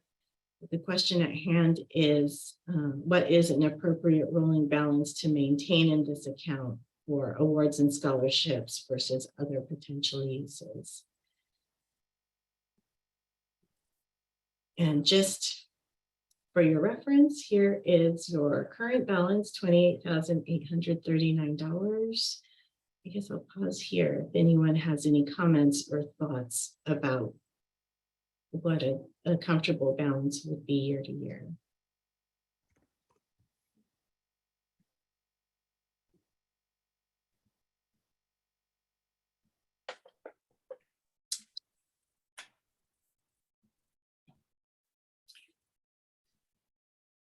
And again, it's nothing that has to be answered today, but just something to consider. We can continue talking about this in the future as you all will continue to have the budget reports accessible to you. And once you go back to your subcommittees and consider what the opportunities are, we can keep talking about them. Yeah, I would love to just have a conversation offline about structuring this and basically giving subcommittees some like more specific information about, so that we can have a discussion about specific projects and how they fit into the annual budget. Okay. We'll move on then. Coming towards the end here, just another reminder about the IQHQ money. I think in the agreement for the funds, it's $500,000 toward art or gateway signage maintenance, installation, and enhancement within a half-mile radius of the project site. And so, as I previously said at the November meeting, council has expressed interest in using this funding for an artistic gateway monument downtown on Airport and Grand, but you know, a lot of this is still to be determined. Angela, one of the subcommittees, the strategic planning subcommittee, had a major brainstorm about this, and I was wondering what like if we wanted to sketch out a proposal, would we do that as a subcommittee and then bring that to city staff to be fleshed out a little bit more, and then would we bring that to the full commission, or would we bounce it off of city council, or what would be sort of the procedure and timelines if we wanted to start fleshing out a proposal? I think for any project proposal, it probably would be ideal to start with city staff, because then, you know, we might have some questions for you or some problem spots that we need to sort out in order to make your proposal successful before it goes to council or any further with the commission.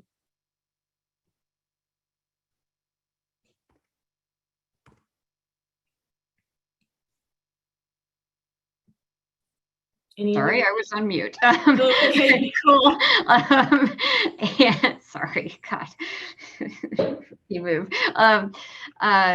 So I guess like what kind of timing are you thinking for proposals? Like do we want to do that within the next few months, or this might go to something else, or do you want, or is it like it'll happen when it happens? Like, do you have kind of a sense of that? I think we have a little time, especially since we don't have the money in hand yet. And we also, I think one of the things that we need to do on the staff side is connect with our new interim city manager and maybe get some feel for what does council mean when they're saying artistic gateway monument, at least specific to this funding. Actually, could I suggest maybe before we ask them that we get a little bit of our ideas on paper and so that we're not leading them to a constrained viewpoint, but perhaps we ask them in such a way that would invite a more expansive or imaginative. Yeah. Okay, yeah. cool. That's definitely another strategy. Thanks. Welcome. And then just as we move forward with planning and prioritization, I wanted to remind you there is still the Public Art Master Plan, which will hopefully be a guide for our future planning efforts. And priorities can always change based on funding opportunities or alignment with other citywide projects and initiatives and city council directives. So, you know, we are about to embark on a new year budget request season. Council will be hosting their annual retreat, I think on February 11th. And that would be a time when we learn more about what they see as the priorities citywide, not just specific to art, but there may be something there that could inform, you know, the cultural arts program for the next year as well. And I'm at the end. Any questions? And Vice Chair Bond, I appreciate your comment about creating some structure to help the subcommittees think more productively or concretely, I guess, about what opportunities are at hand. Again, it's a question for now and in the future. Yes. Now, you know, you have at least $10,000 in general fund, $72,000 if you consider all your other pots of money. What do we do with that? And there's a lot we could do with it.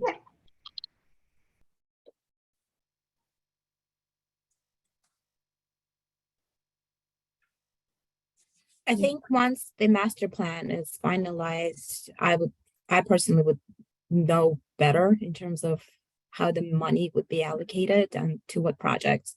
72,000 may seem a lot of money, but it's actually not that a lot Yeah. for the scale and the size of what we plan, what we want to do for the ambitions that we have. It's basically supplies only, not much. So yeah, I kind of definitely needed to scale back on my thinking. And so I would like to take some time and see what's coming up with the master plan before I even allow myself to think about what the money will be used for. All right, thanks, Angela. Thank you. That was always kind of, sobering to look at the money, and it's good to know what we have right now. Okay, we're gonna move on to item number 3, subcommittee reorganization, and I think see. Yes, Hello. hello. Thank you for your patience. Thank you, everyone, for your patience. It's a long one. It is exciting, though. I'll try to make this quick. It's more informational. In your packets, you received the updated subcommittee participation goals and list. Just a little bit of a revisit. That survey was emailed out in mid-November. The chart that is in your packets, and I don't know if Angela has it available or Aaron. If not, you can reference your packet. Oh, yay, thank you. Those results where it says chair and members 2023 were based on all the surveys that were received. That was 9 completed surveys. The members, the 22 are still reflected. However, they're not reflected in those that have returned their completed surveys. A couple of things to note is a reminder that the subcommittees are limited to 5 members, which includes the subcommittee chair, so a total of 5 members. The subcommittee chair and members can meet as necessary to achieve their goals. The location of the meeting and time and dates are determined by the members. Staff is available if necessary to assist in that. So you just need to contact us. The fundraising subcommittee still requires a chair. And what can happen at this point is the members listed there can connect and perhaps decide amongst themselves who would want to represent as chair. The chair is an important spokesperson that meets with their subcommittee members and then communicates the direction of the subcommittees to staff. So it's the meeting leader, so to speak, or the subcommittee leader and communicator to staff of whatever is discussed at the subcommittee level. I want to, especially for our new members, let you know that this list is fluid. There will be updates in the course of the year as goals are achieved, new goals come into place, committee members perhaps decide to leave or come into a subcommittee. So do not feel that this is written in stone. There is flexibility here. And finally, if you see any changes there on that list or any corrections, please contact me. Phone or email would be fine, and I will make the appropriate changes. And that is all I have, unless someone has a question.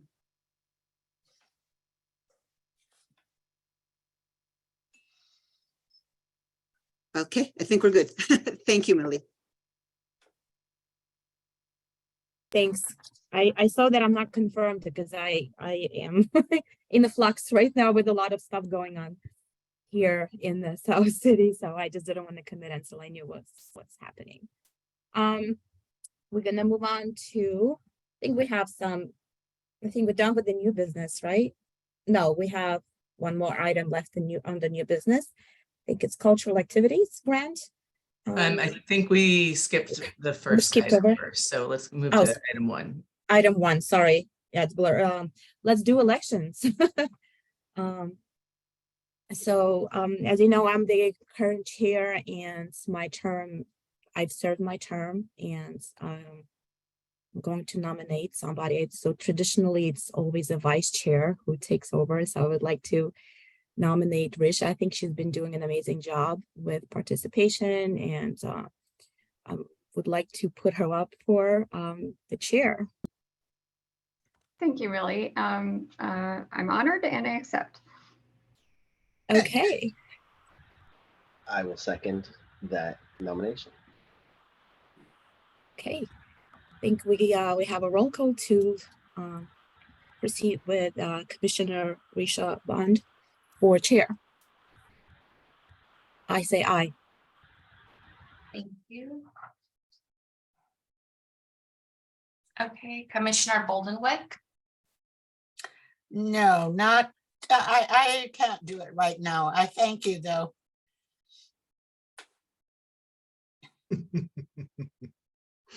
Just for clarification, Commissioner Boldenwick, it's a yes or no vote for Commissioner Bond as chair. Sorry, what?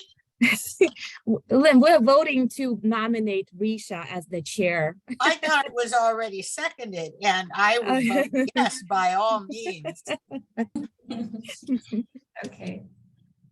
Commissioner Bowen. Commissioner Bowen? She had to jump off. Yeah, Karen, is that you? Sorry, yes, Commissioner Bowen had to step away. She wasn't able to stay for the full meeting. So yeah, she's absent, and I'll be following up later on in the subcommittee report. Okay, perfect. Thank you. Commissioner Dinatali has second. And then Commissioner Foley.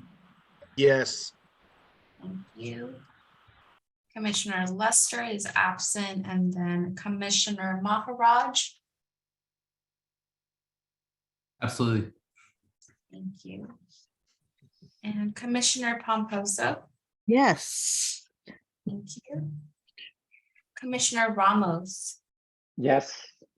Thank you. And Commissioner Zelaya. Yes. Okay. Thank you.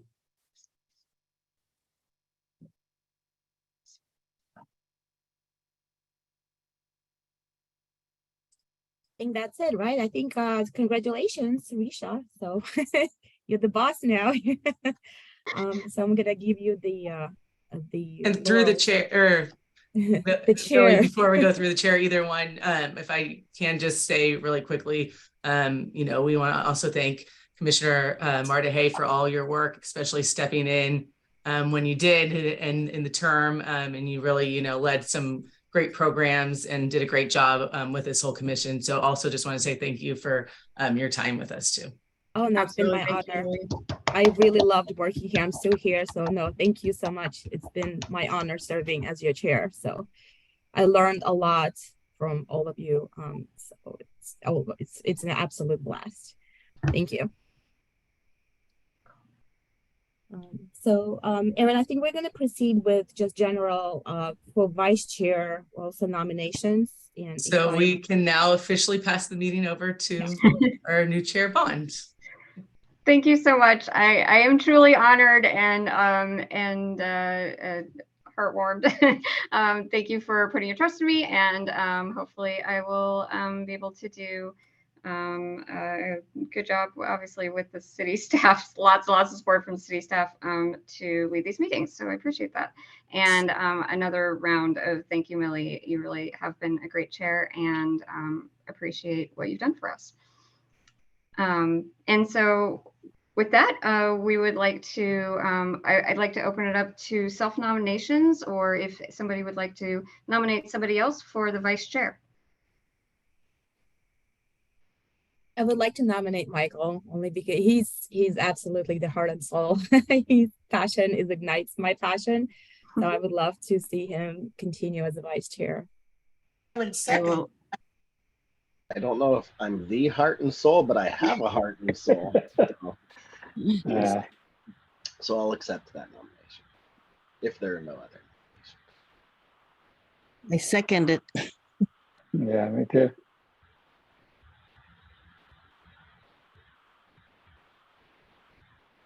And just want to check, Karen, did you get who the nomination? Did you get it? There's a couple seconds there, so I just want to make sure you got. So it was Lynn, and then Lydia. And Well, we only need 1 second, so. Right. So Lynn, okay, Lynn, and now we can do the roll First. call. Yes. Okay. So new chair, Bond, Absolutely. and Commissioner Martahay. Now she said yes, right? Yes. And then Commissioner Boldenwick, second that, and then Commissioner Bowen. Oh, she's absent. Commissioner Foley, Yes.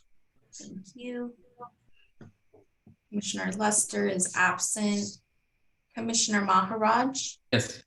thank you. Commissioner Pomposo, Yes. thank you. Commissioner Ramos, Yes.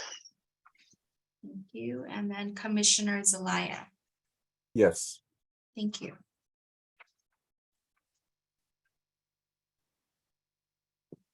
I suppose with that, we welcome Michael as our vice chair. Thank you. Thank you. And then because we're all have been in a very long meeting, I'm going to jump directly to the cultural activities grant, if that's the correct next thing on our list.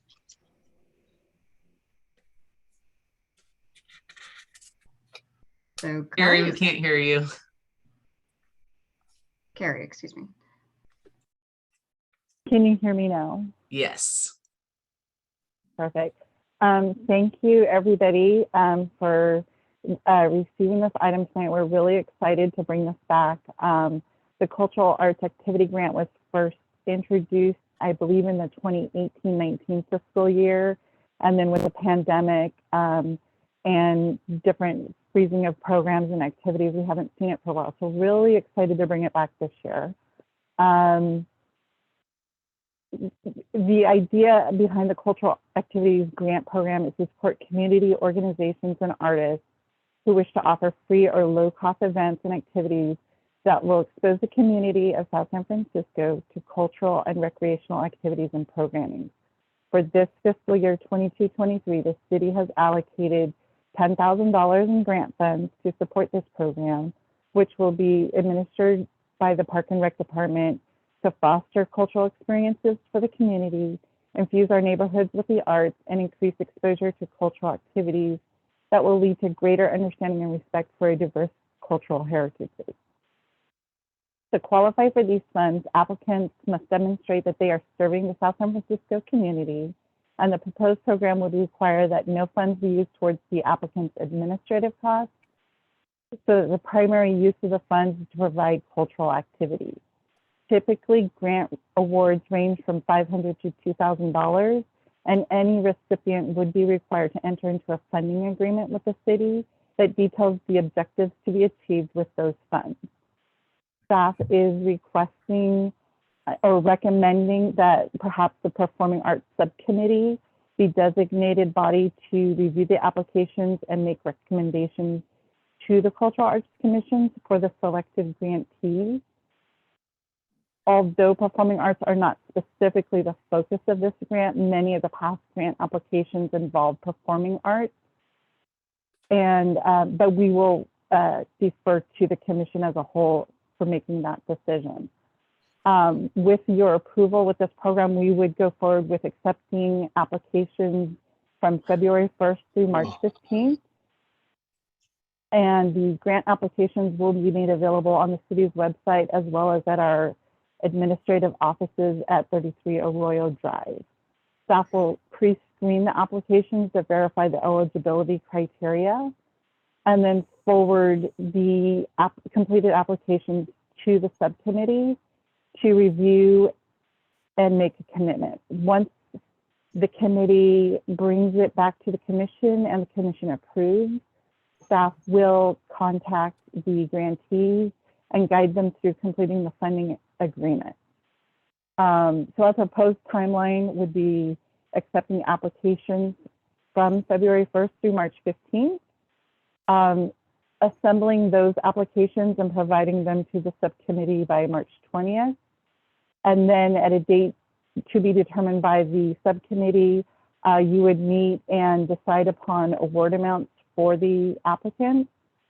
Then the subcommittee would present it back to the full commission at your April 20th meeting. And by April 24th, the staff would reach out and notify the applicants regarding their funding awards and guiding them through their agreement. Organizations which are awarded the grant funding will be required to complete a detailed report within 60 days following their event to document how the funding was used and what the outcomes achieved were, and to help the Cultural Arts Commission know how we are supporting cultural activities within the city.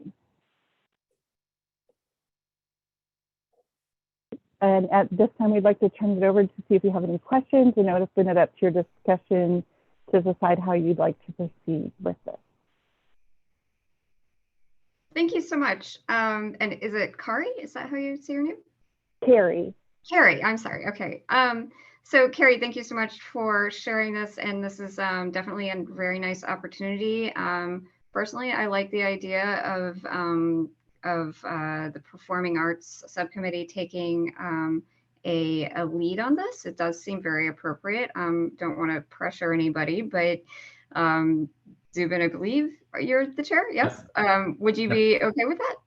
Oh, totally. Aaron and I talked about it last Friday. I'm totally on board. And I think it's going to be in our subcommittee portion of the meeting. I won't be too long, but I'll kind of have an idea that I can tell the commission more about. But yeah, I'm totally fired up about it. Okay, nice. I have a question. But the application is open, not just Performing Arts, it's pretty much open to everyone, right? So in terms of filling it out, if there are any ideas, because $10,000, like I said, it's not a lot of money, but I just wanted to clarify it's open to not just Performing Arts, but to pretty much everyone. To pretty much everyone, as long as, and it'll be up to the subcommittee and the commission to determine if what their proposal is, if it is providing cultural art exposure to the residents of South San Francisco, either because their members are in South San Francisco, their organization is in South San Francisco, or because they're going to provide a performance in the city. And with the idea being that it will be low cost or free because some of their costs are offset by whatever grant amount is awarded to them. Thank you.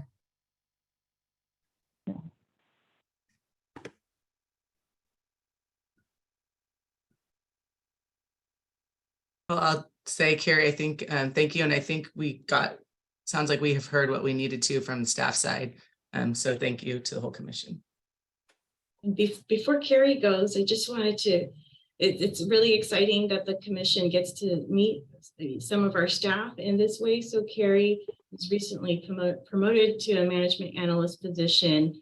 And I am super excited to have, under Aaron as our business manager and Carrie as our management analyst, and even to have Karen on board as our administrative assistant. I can't tell you how wonderful it is to formalize our administration division and fill it with staff, which has been on hold for so long. And then even moving, we all still work very closely together, but kind of separating cultural arts from, some of the other rec programs has really been a way to grow the arts as well in our org structure. So just wanted to acknowledge that even to have Carrie here tonight and to see through this cultural activities grant program is very exciting. Thank you. Awesome. Thank you. Shall we move on to subcommittees?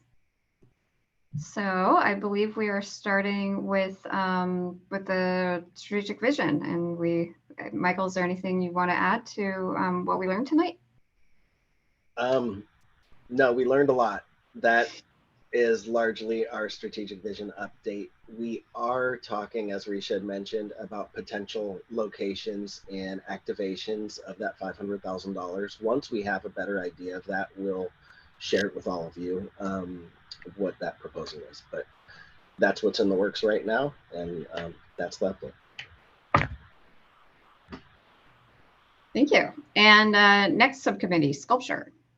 Sculpture has absolutely nothing right now, I'm sorry to say. I would like to get together with Greg, if you're still there, Greg. I don't know if this whole sculpture committee or subcommittee needs to have some direction on whether we're selecting art and finding a location, or we're having a location given to us and then we will find art to fit that location.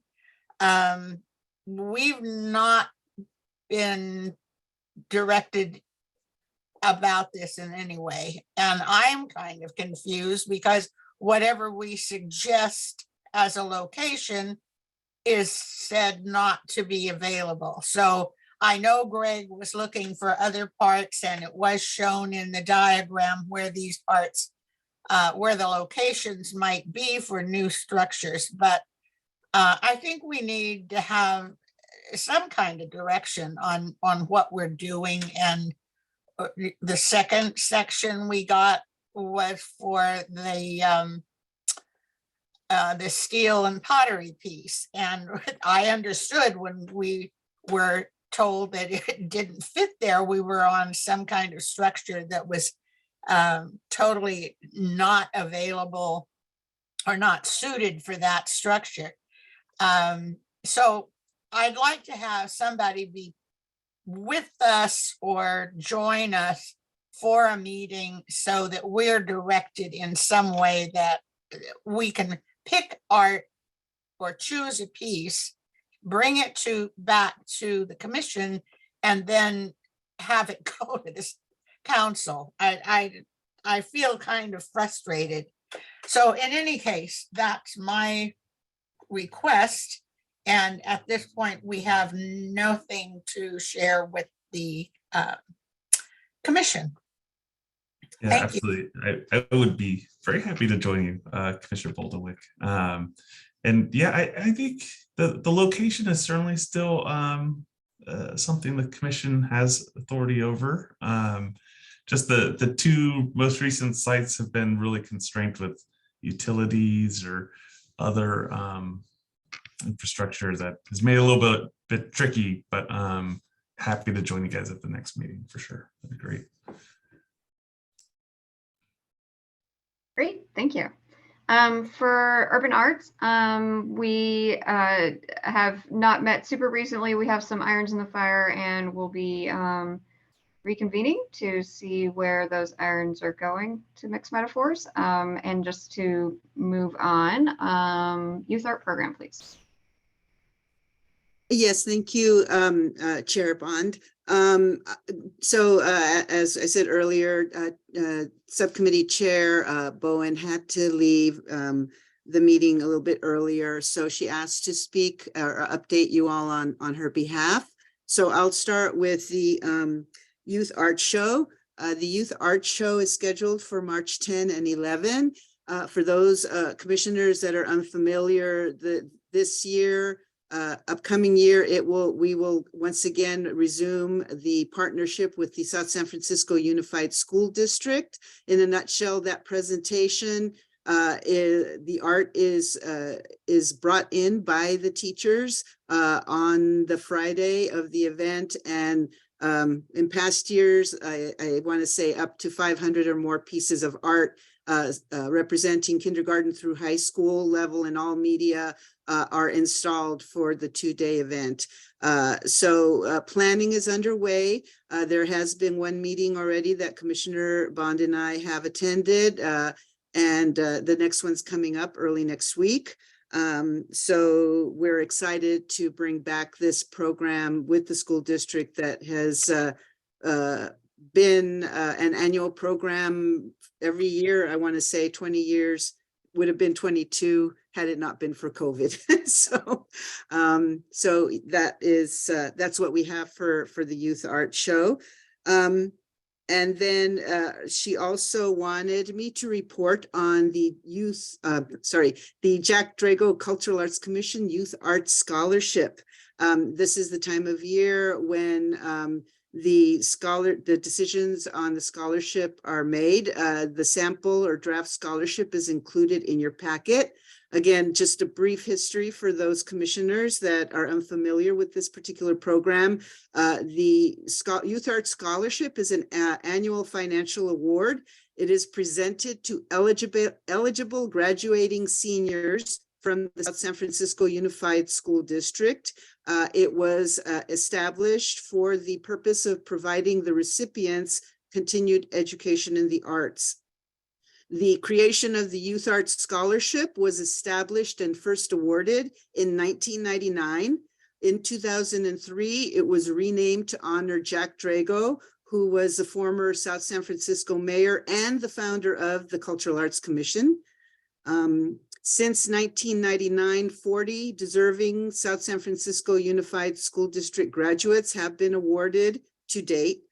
The scholarship is financed exclusively by community donations and fundraising dollars. And Angela referenced that a little earlier in her presentation. Most recently, the annual barbecue fundraiser has been held specifically to fund the scholarships because public funds cannot be used for those purposes. So that's just a little history on the scholarship. And then to let the commission know, Subcommittee Chair Bowen proposes increasing the award amount to a total of $4,000. She has said that she believes that the scholarship award this year should be increased to reflect the positive outcome of last year's fundraising efforts. Additionally, she indicates that the primary marketing pitch for the fundraiser is that all the proceeds will go to the scholarship. So she would like to see the amount track more closely to the amount raised in the fiscal year. You will see in the packet where the scholarship draft is that it currently reflects the proposal by Commissioner Bowen. I'm sorry, by Commissioner Bowen. And so what is left is discussion amongst the commission. If the commission approves, we will finalize it. And when we meet with the South San Francisco Unified School District Visual Arts Committee, we will inform them and give them the scholarship packets to distribute to their art classes. Is there any comment or discussion on this? Awesome. That is a great update, Ursi. Thank you so much. I think that's just my comment on that. I think that's a very exciting suggestion from Commissioner Bowen. I just want, as a side note, for the sake of the minutes, I think earlier Ursi mentioned that there's a subcommittee meeting and she said Commissioner Bond, but I think she meant Commissioner Bowen. So just for the minutes. If we should have a little bit of discussion about this, but I'm certainly in favor of increasing the amount of scholarship per the suggestion. Any other comments? Cool. Well, on that note, I move. Do I do this as a formal move? Like, can I? Yeah. Okay. I move to approve Commissioner Bowen's the subcommittee proposal to increase the scholarship amount from $3,000 to $4,000 for this upcoming year, this upcoming scholarship. And beyond. I'll second that. Cool. Do we do a roll call? Roll, please. Okay. Chair, I'm sorry, Commissioner Mardahay. Commissioner Mardahay. Sorry, I am on mute. I have nothing to report. Was I supposed to report on anything? Sorry, we're Commissioner Mardahay, we're voting on whether we should, on the proposition to increase the scholarship from $3,000 to $4,000. Oh, yeah, I'm in support of that. Absolutely. Commissioner Boldenblick. Yes. Thank you. Vice Chair Dinatali. Yes. Thank you. Commissioner Foley. Yes. Commissioner Maharaj did a second. yes. Right? Yes. Thank you. And then Commissioner Pomposo. Yes. Thank you. Commissioner Ramos. Yes. Commissioner Zelaya. Yes. Thank you. And Commissioner Lester, and she is absent, and Commissioner Bowen is absent as well. She would probably want. Well, I know we're doing a very long meeting, but that feels really good to accomplish. So thank you everybody for hanging in there. And we have just a few more subcommittee reports. So I think the next one's fundraiser. Well, I can say at this time, we don't have a fundraiser chair unless someone on the committee was planning on speaking. I think I am still on the committee with an asterisk at this point, and I just want to task the fundraiser subcommittee, assuming that I'm not going to be on it very soon, to determine the encumbrance for the youth scholarship based on the fundraiser goals. So hearing Commissioner Bowen's approach to increasing it based on the funds from last year, I think it would be a good practice for that encumbrance to be a lofty goal for the fundraiser. So either a lofty goal or an increment of multiples of that. So just an idea to put out there for everybody, but specifically for the fundraiser subcommittee.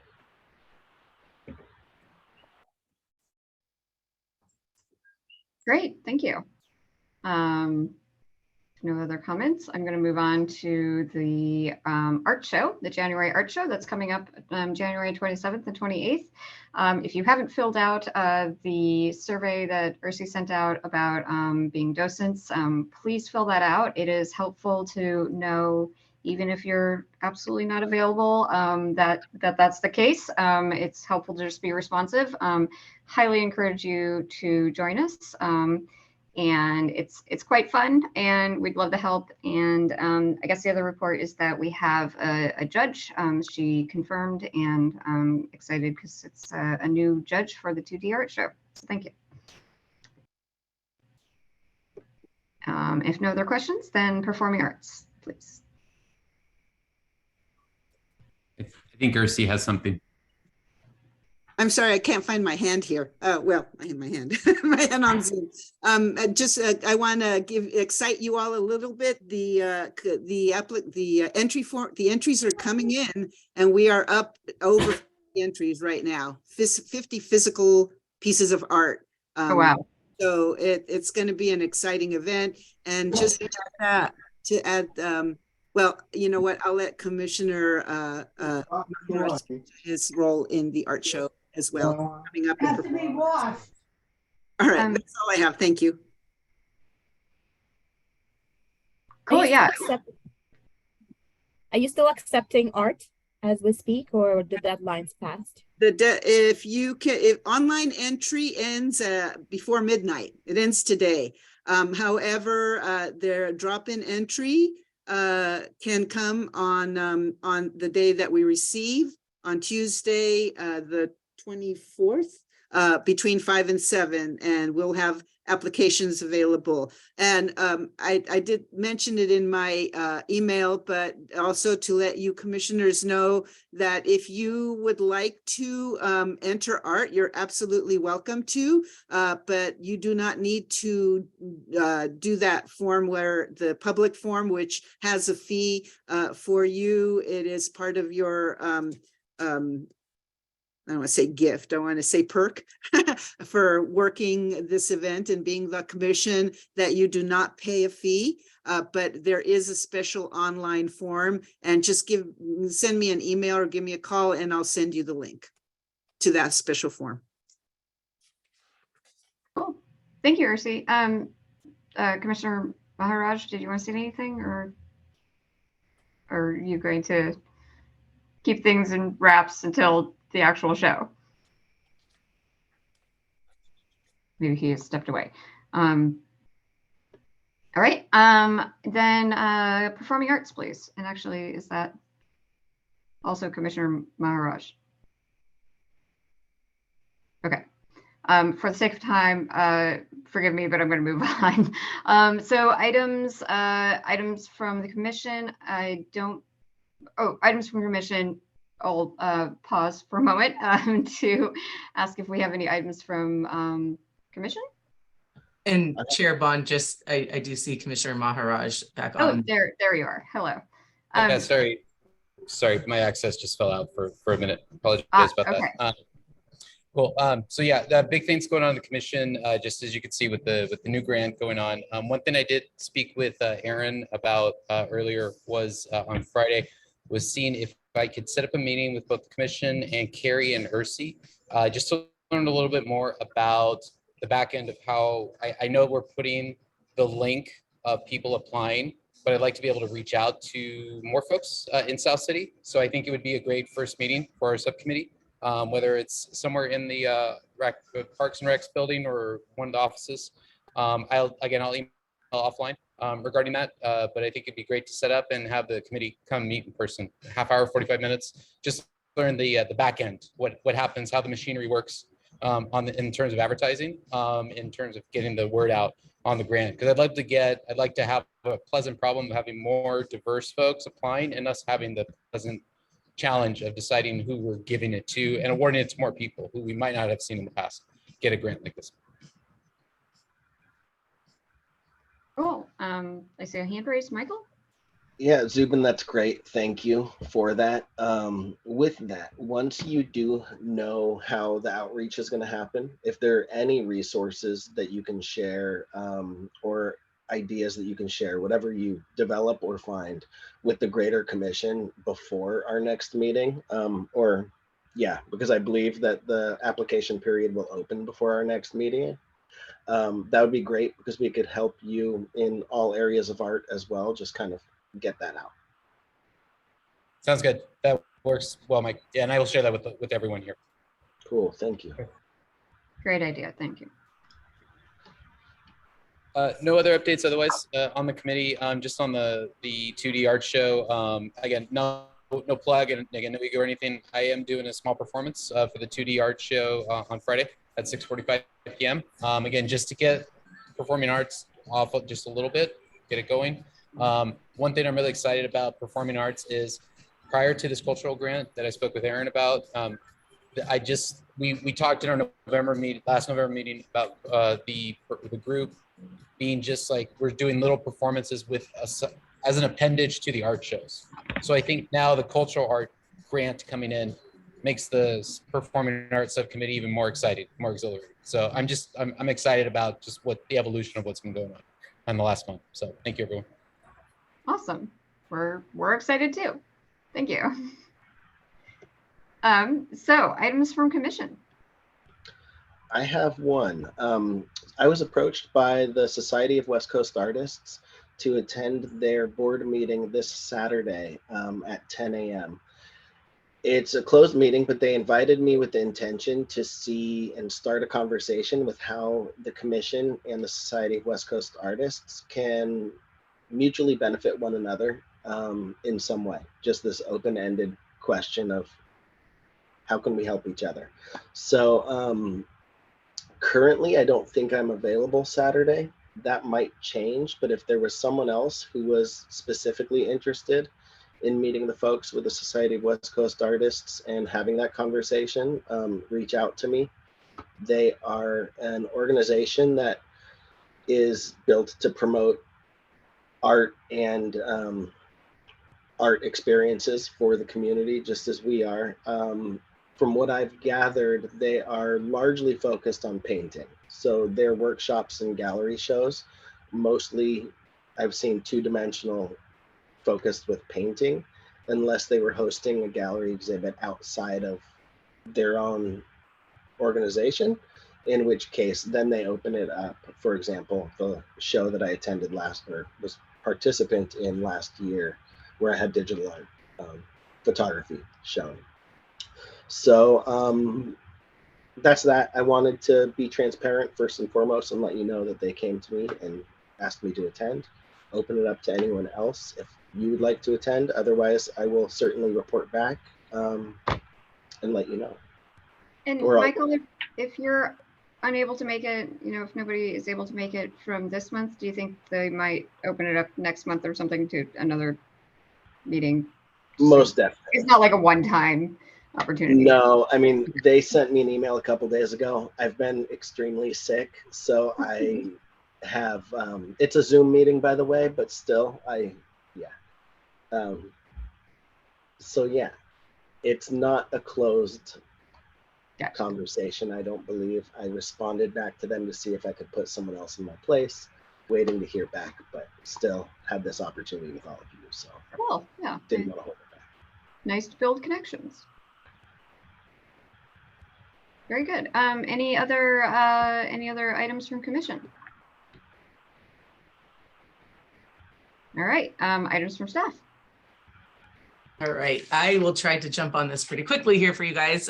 So thanks for hanging along. One is our calendar events was shared in your package.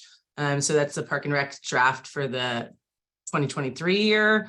Not too much in the upcoming months, except for our big 2D art show next weekend. So we hope to see you all, as it's already been plugged. And then also on that calendar, and as another item here we have, is our San Francisco Opera that will be coming to us at Orange Park. So we're just really excited. I know it's been presented to you guys a little or discussed at these meetings previously, but please mark your calendars for Friday, March 17th, Saturday, March 18th, and Sunday, March 20th. The Friday and Saturday shows will be evening shows at 7:30 p.m. and the Sunday show will be an afternoon at 2:00 p.m. We plan on working with you guys a lot for the publicity of this and just the organization. We would love to work if there's a chair that gets appointed to or decide someone steps up to the chair role for your fundraising. We'd really like to work with the fundraising committee.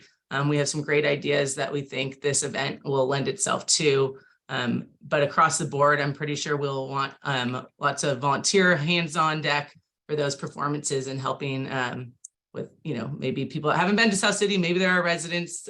So we're just overall excited. I should mention we are one of the 4 cities that San Francisco Opera chose. So they selected Alameda, Dublin, Los Gatos, and ourselves. So we're very fortunate. They've been a blast to work with so far. And so we're really looking forward to bringing you guys in a little bit more on it and hitting the ground running, as it's just a few months away now. And I'd like to add too that the San Francisco Opera Organization has already blasted out the dates and the program to its membership. So press releases are out for it. So as of yesterday, fresh off the press. I know we're going long. I do just need to add what a huge opportunity this is for our community. I know many, like myself in this community, haven't had the opportunity to be exposed to the opera as children, let alone adults. And so to have that opportunity here to expose our residents to that form of art is just amazing. And I am very grateful for that. So anything that we can do as a commission to support that, we definitely should. and will. And to that, I know, Aaron, I said that my asterisk meant I would be off, but I need to put my mouth, need to put myself where my mouth is and stay on at least, but I cannot chair. But you can take my asterisks off because I want to help support this and the commission and all of it in any way I can. Great, and thank you for saying that, Michael. That was one of staff's big push too, is an affordable, it's a free event, so community members of all makeups will really be able to have an opportunity to enjoy this, and so we're just as thrilled as you guys are, and staff has been working really well and working hard to try to get it. So kudos to all the staff on that too. I think we should emphasize that it's free. I've been a long time opera giver and goer, New York City Opera, and I used to work for the organization that worked with them. So I'm very much into that whole world. And just to say how privileged we are that they're coming, and to say that it's free, opera tickets are, it's a privilege to attend an opera. And I'm not, the word is 100% that it's a few $100 privilege. And the fact that they're doing it for free is absolutely huge. So I think we should definitely blast it out. So everyone should have an opportunity, at least once in their lifetime, to see an opera. Yeah.